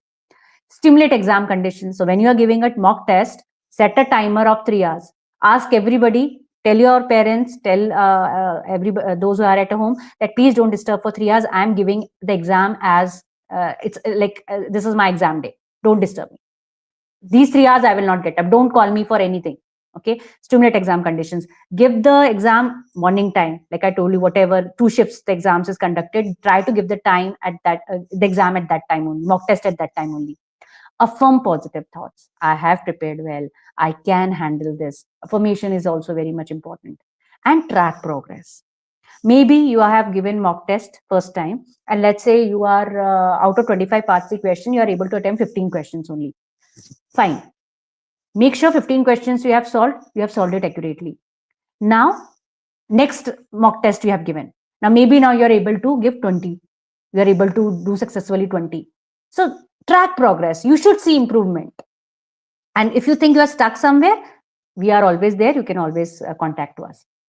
Then techniques for quick mental recovery during the exam. Now, at the time of exam, I know we are sometimes some students are so stressed that they forget everything. They know, but they forget everything. So staying calm at that time is also very important. Okay.